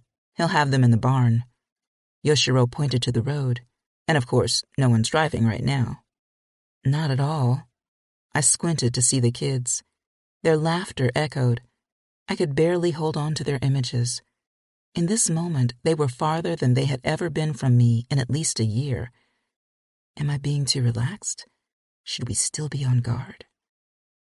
Yoshiro's deep voice pulled me out of those thoughts. You were exhausted. I guess. I yawned again, like I hadn't slept most of the day away. I can't believe I slept that long. Do you usually get your 8 hours? I laughed. No. He nodded. Thanks for watching them. In all fairness, I wasn't. I was painting, and Poppy came into the studio and asked if she could take the dogs outside. I told her that she could, but that her brother or sister should come. She grabbed them, and then they went. Wait a minute. I blinked. You meant Kia came in to ask? No, Poppy. She's the youngest? Yes, but... I glanced back at them. They were still far off, having a grand old time. What's wrong, Ebony? Poppy doesn't talk. He grinned. What? She doesn't. Then his face softened. I'm surprised. She asked about the dogs. Asked if she could feed and brush their hair. I told her that I didn't have a brush, so she asked if I had a comb and some bows. She's pretty funny. Stunned, I widened my eyes. Poppy said that. The youngest. Yes. I shook my head in disbelief. What do you mean she doesn't talk? He asked. She stopped saying anything around 5. Now she's 8. So around the time you started running. Yeah. After a big fight with Wyatt. It wasn't a fight. Yoshiro frowned. A fight is when 2 people are battling. He was being abusive. I nodded. She talked today with no problem. Yoshiro stared off in their direction. In all fairness, her words were all about the dogs. Salt and Peppa have taken a liking to her. I didn't know how to react. On the one hand, I was happy that Poppy felt comfortable enough to speak to him. On the other, I was a little jealous. Why hadn't she felt okay to talk to me? Did she blame me for everything? Oh, stop it. Focus on the good. Dogs heal humans, Yoshiro said.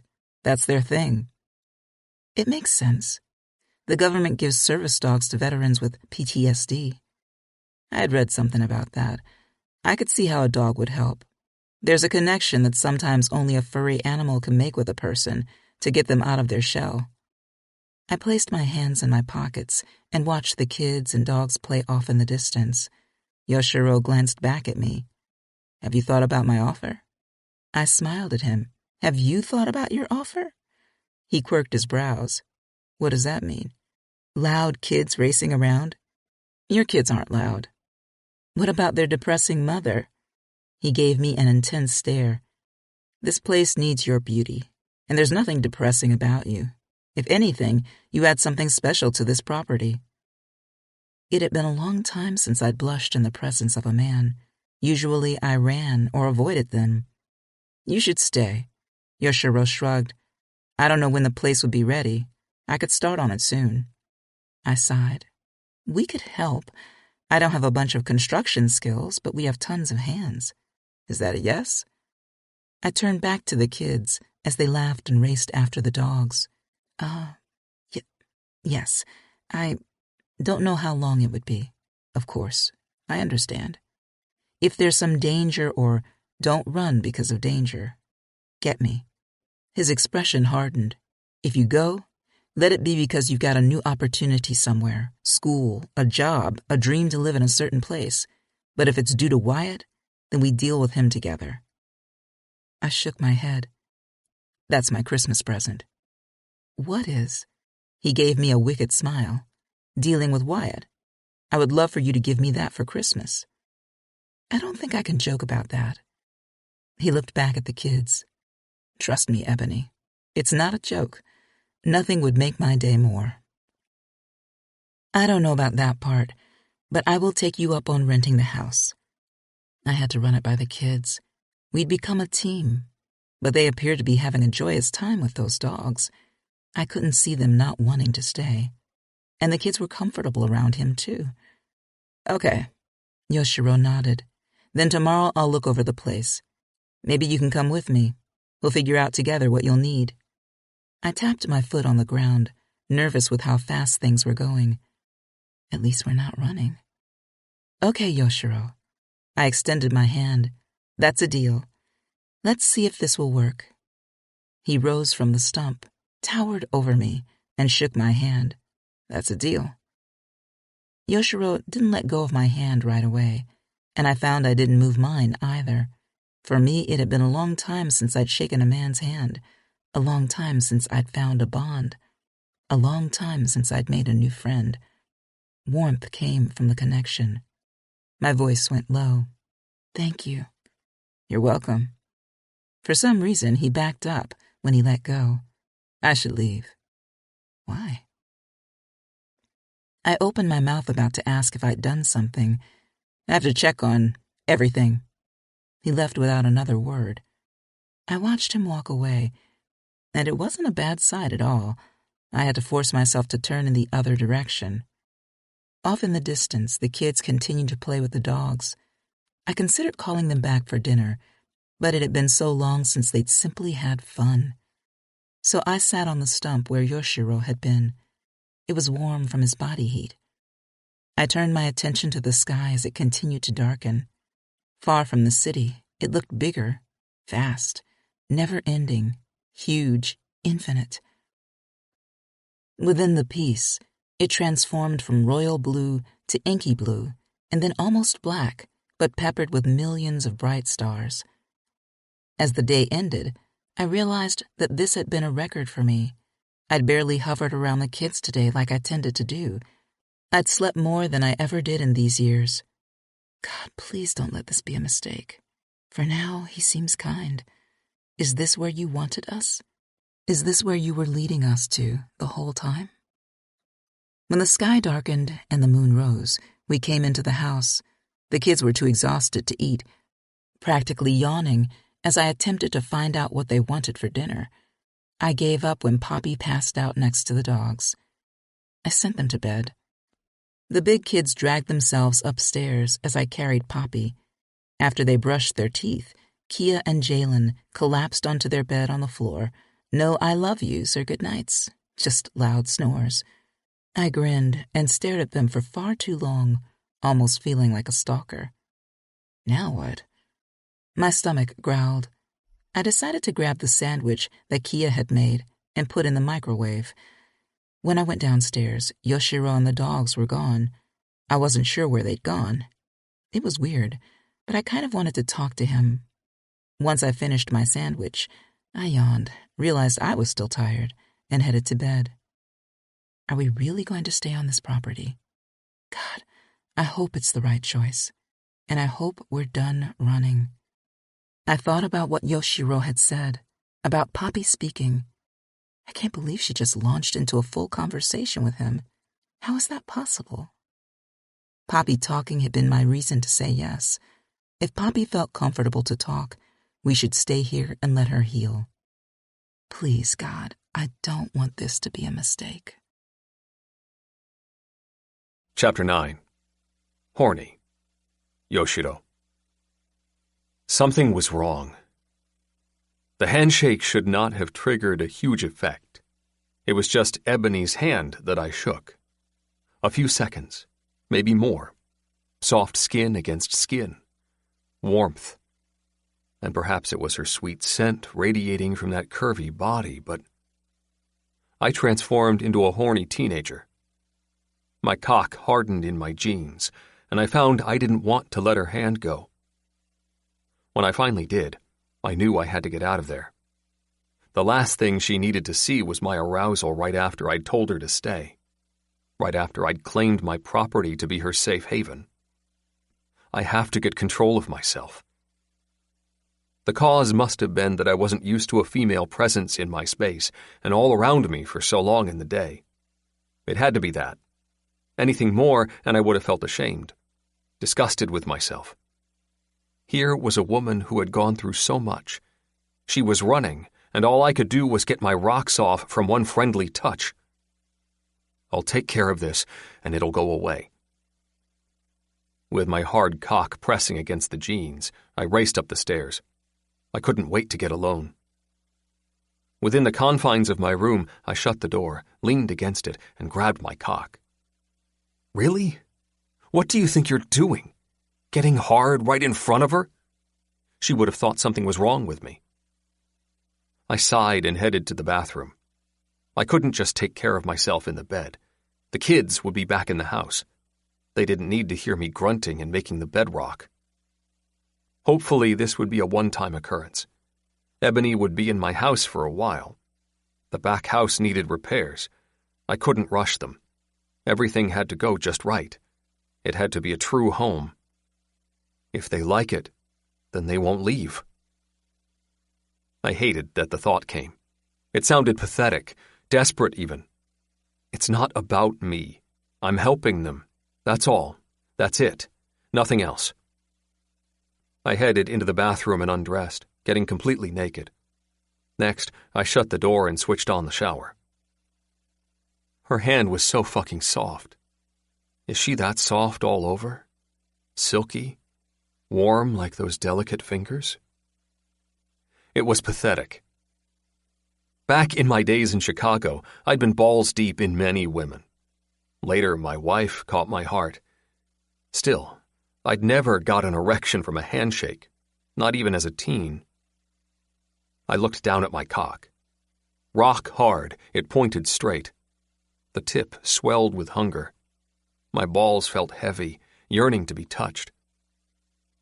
I licked my lips, thinking of how Ebony's soft hands would feel on them, playing with each sack, weighing them in those delicate fingers.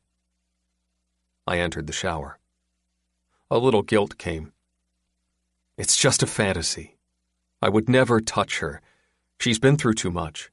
I'm just imagining. Warm water sprayed on my body, streaming down my chest. I licked my lips, squirted body wash into my hand, and lathered it all over my cock. My body drummed to life from the touch. Fuck. I have to do this more. It feels so good. I stroked my swollen cock and imagined sinking the length deep into Ebony's hot, silky pussy. It had to be lush and inviting. Paradise. She was so sweet, loving, strong. How would she feel moaning under me? How good would her fat ass feel within the grip of my hands? I groaned from the image. My body hummed. In my mind, Ebony lay naked on my bed, thick thighs open, pussy wet and ready, hungry for me to slam my cock into her, yearning for me to come all over her. Damn. I want to be deep inside you, Ebony. In my head, she responded by grabbing my cock and pulling it toward her. Seconds later, I pushed inside of her wet heat. Fuck, I whispered and opened my eyes. I shouldn't do this. Hot water rained down on me. Steam rose. Just this once. I moved my hands slowly up my cock, shut my eyes again, and returned to that erotic image. Ebony's moan came out soft and so feminine. It feels so good, Yoshiro. Yes, Ebony, so good. I pulled out and whispered to her. Turn around. She complied, twisted that lovely body around, and stuck her curvy ass in the air. Good girl. I licked my lips. Slowly, I buried my cock deep in her ass. With my other hand, I played between her legs, toying with her clit. God, what does her pussy look like? How does she moan? When's the last time she's let someone play with her pussy? When's the last time someone's pleased her so much she lost her voice from screaming? In the shower, I jacked my cock. It swelled larger in my hands. Grunting, I sped up, gliding my fingers up and down the long length. How do those big breasts look under that sweater? I imagined them as big, perky breasts, darker areolas, stiff little nipples. My head fogged with more sensual images. With all the breasts I'd seen in these years at the Titty Palace, How could I go insane in the shower, trying to draw hers in my mind? What about her pussy? No pubic hair or a bush. It didn't matter. Hair or not, I dreamed about separating her wet folds. My body throbbed with the thought. I leaned against the shower's moist wall, slipping my back along the tiles, and loved the texture, needing something to touch me. Grasping the shaft of my cock, I wished I could rub the head against Ebony's tight anus. Pre-cum beaded at the mushroomed tip. I smeared it down, mixing it with the body wash, taking in the erotic sensations. Ebony would be so tight. And in my head, I entered her again, pushing deeper, filling her up. You deserve it all. You need to come. Feel pleasure. Ebony twisted and stirred under me. It felt so real. I could almost touch her. I came close to raising my hand and trying. Groaning, I thrust into my fisted soapy hand. My heart boomed in my ears. My cock swelled and pulsed as I pumped. "Fuck!" I yelled into the shower. Cum spurted from the tip. It had been so long. I trembled against the wall, rocking my hips fast, fucking my hand, jacking my cock off. Fuck. I bit my lip, riding ecstasy. My orgasm consumed me. My balls stirred and constricted. My lower back stiffened. Fuck, I murmured again. Warm pleasure exploded at the top of my head and then expanded and prickled all the way down to my toes. Groaning, I opened my eyes. Semen shot out in long, liquid strings. It splattered all over the shower tiles. It spilled and streamed down my hands. I grunted and pumped once more, unable to admit it was the end. Panting, I remained leaning against the wall. Damn it. I let go of my cock. It fell and dangled down my thigh. I tried to catch my breath and shut those imagined images of Ebony in the nude. Calm down. It's over. That had been intense. More of an orgasm than ever before. More of a self-pleasuring session. Less robotic, less mechanic, more satisfying, more therapeutic. Usually it was a fake woman. No name, no story, no passion, just tits and ass, wet pussy and a body with no warmth. Usually it was quick. Usually I had my breath. And there was no heart booming and streams of cum or trembling all the way down to my bones. If this was due to her, I can't do that again. The shit could be addicting. I would spend all day in this shower, jacking myself off. Even worse, I'd spend all week trying to get into her pants. The old Yoshiro would return. Young yo-yo, womanizer, sweet words and a hard cock. What the fuck came over me? I gave myself a minute before rising from the wall. Another minute passed. The blood finally rushed to my head. One more moment went by before my breathing and heart went steady. I'll jack off again, but it won't be Ebony. It felt disrespectful in some way. We'd shaken hands as friends. She'd needed help. Beautiful as hell, still there would be no time for my cock deep inside of her. She had kids to watch over and a husband to run from. It was just one time. That's it. With both hands, I rubbed my face and completely came back to reality. Next, I sprayed the tiles and cleaned off all the sperm, getting rid of the evidence of my horny mind. I left the shower, grabbed a towel, and wrapped it around my waist. That session had been a shock to me. The urgency, the full-on erection that came just from touching her hand. I didn't suspect there would be more problems after that. Surely I'd calmed the monster. But damn, that felt so good. Why haven't I been jacking off more? What the hell happened to me? For these past years, I'd painted more than touched my cock. I'd run around the property with the dogs more than I'd gotten hard. and with Ebony's presence in the household, soft, warm, and inviting, a new man had risen within me. And it's barely been 24 hours. Good for my body or bad, I have to get control of myself. Toweled off, I left the bathroom. Salt and Peppa were passed out on the floor near my bed. They'd made no sound and looked close to dead. The kids had tired them out. Good. They won't need a walk tonight. With just my towel on, I lay down in bed. Footsteps sounded outside my door. I strained to listen. It was only one person. Ebony must have put the kids to sleep. I heard no sound from the little ones. Did she hear me jacking off? No.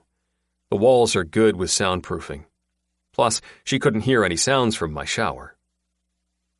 The sound of the footsteps continued until I knew she'd made it to the stairs. I looked up at the ceiling and considered going down there to talk to her. No. She needs her space. I've been around her enough. And plus, I've just been jacking off to her. It's gotten weird enough today. I blew out a long breath and wondered how much her living on my property would change. My phone rang. I rolled over, grabbed it, and answered. Yes? Wyatt is in a hospital in Portland, Kevin said over the line. Someone shot and stabbed him. The statement on the police report said that he told them he was robbed. The police took a report? Yeah, I think that's the procedure when someone comes into the hospital injured like that.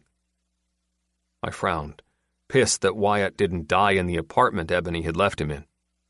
What's the name of the hospital? Adventist Health Portland. Do you know how long they'll keep him? No. He's got stitches around his crotch and on his thigh. No notes on removing a bullet, so it was probably a through and through. Bullet went in one side and came out the other. He could be out in a few days. I rose. He has a military background. Doubt this is his first time getting stitches. That makes sense. The report also notes there's no infection present. Too bad, I muttered. Maybe with the storm they'll keep him. He won't let them. He's got mayhem to cause. I shook my head. How did he pay for the medical bill? That's good news. Some sort of Veterans Affairs insurance covered some of it. He paid a small deductible. With a credit card? Bingo. You know I've got it. Good. I owe you. Keep track of it for me. I don't want him anywhere near here. The first sign that he's in Washington, let me know. No problem. With this storm, I'll have nothing to do but track him and watch Netflix. Thanks. How are you? I raised my eyebrows. What? You need some company? I laughed. Are you asking to come over and get laid? I'm a gentleman. I prefer more courting. Real funny. I just figured you were alone. I'm not. I mean more than Salt and Peppa. Trust me, Kevin. I'm not. Whatever, man. Just letting you know, some of the girls will be over here tomorrow if the roads clear up a little downtown. I've got beer and I'm fine. I'll be here. You just make sure you keep track of Wyatt Day. All right. And if you get lonely over there in that big house, give me a call. I'll helicopter you some beer and pussy. I'll remember that. Talk to you later. What? Kevin asked. Talk to you later. Usually you hang up. I shrugged. Perhaps I'm in a chipper mood. Or maybe you're going crazy in that big house. Not likely. I hung up and grinned. Helicoptering pussy and beer? If Kevin knew I was jacking off in the shower like a maniac, he might have laughed. But guys didn't confess things like that to each other. At least I never had that sort of relationship with another. I set my phone on the nightstand and lay back down. Wyatt Day is in Portland healing. You're one lucky motherfucker. If the roads were clear, I would drive over there and slit your fucking throat. The image of me torturing him played in my head. His screams rose in my skull. His blood sprayed over my skin. And slowly, my eyes closed, loving the imagery of his pain. Chapter 10. Family. Ebony. 5 days passed. Just when the snow melted a few inches, another foot of it came that evening. The second day, the electricity went off. We were plunged into darkness.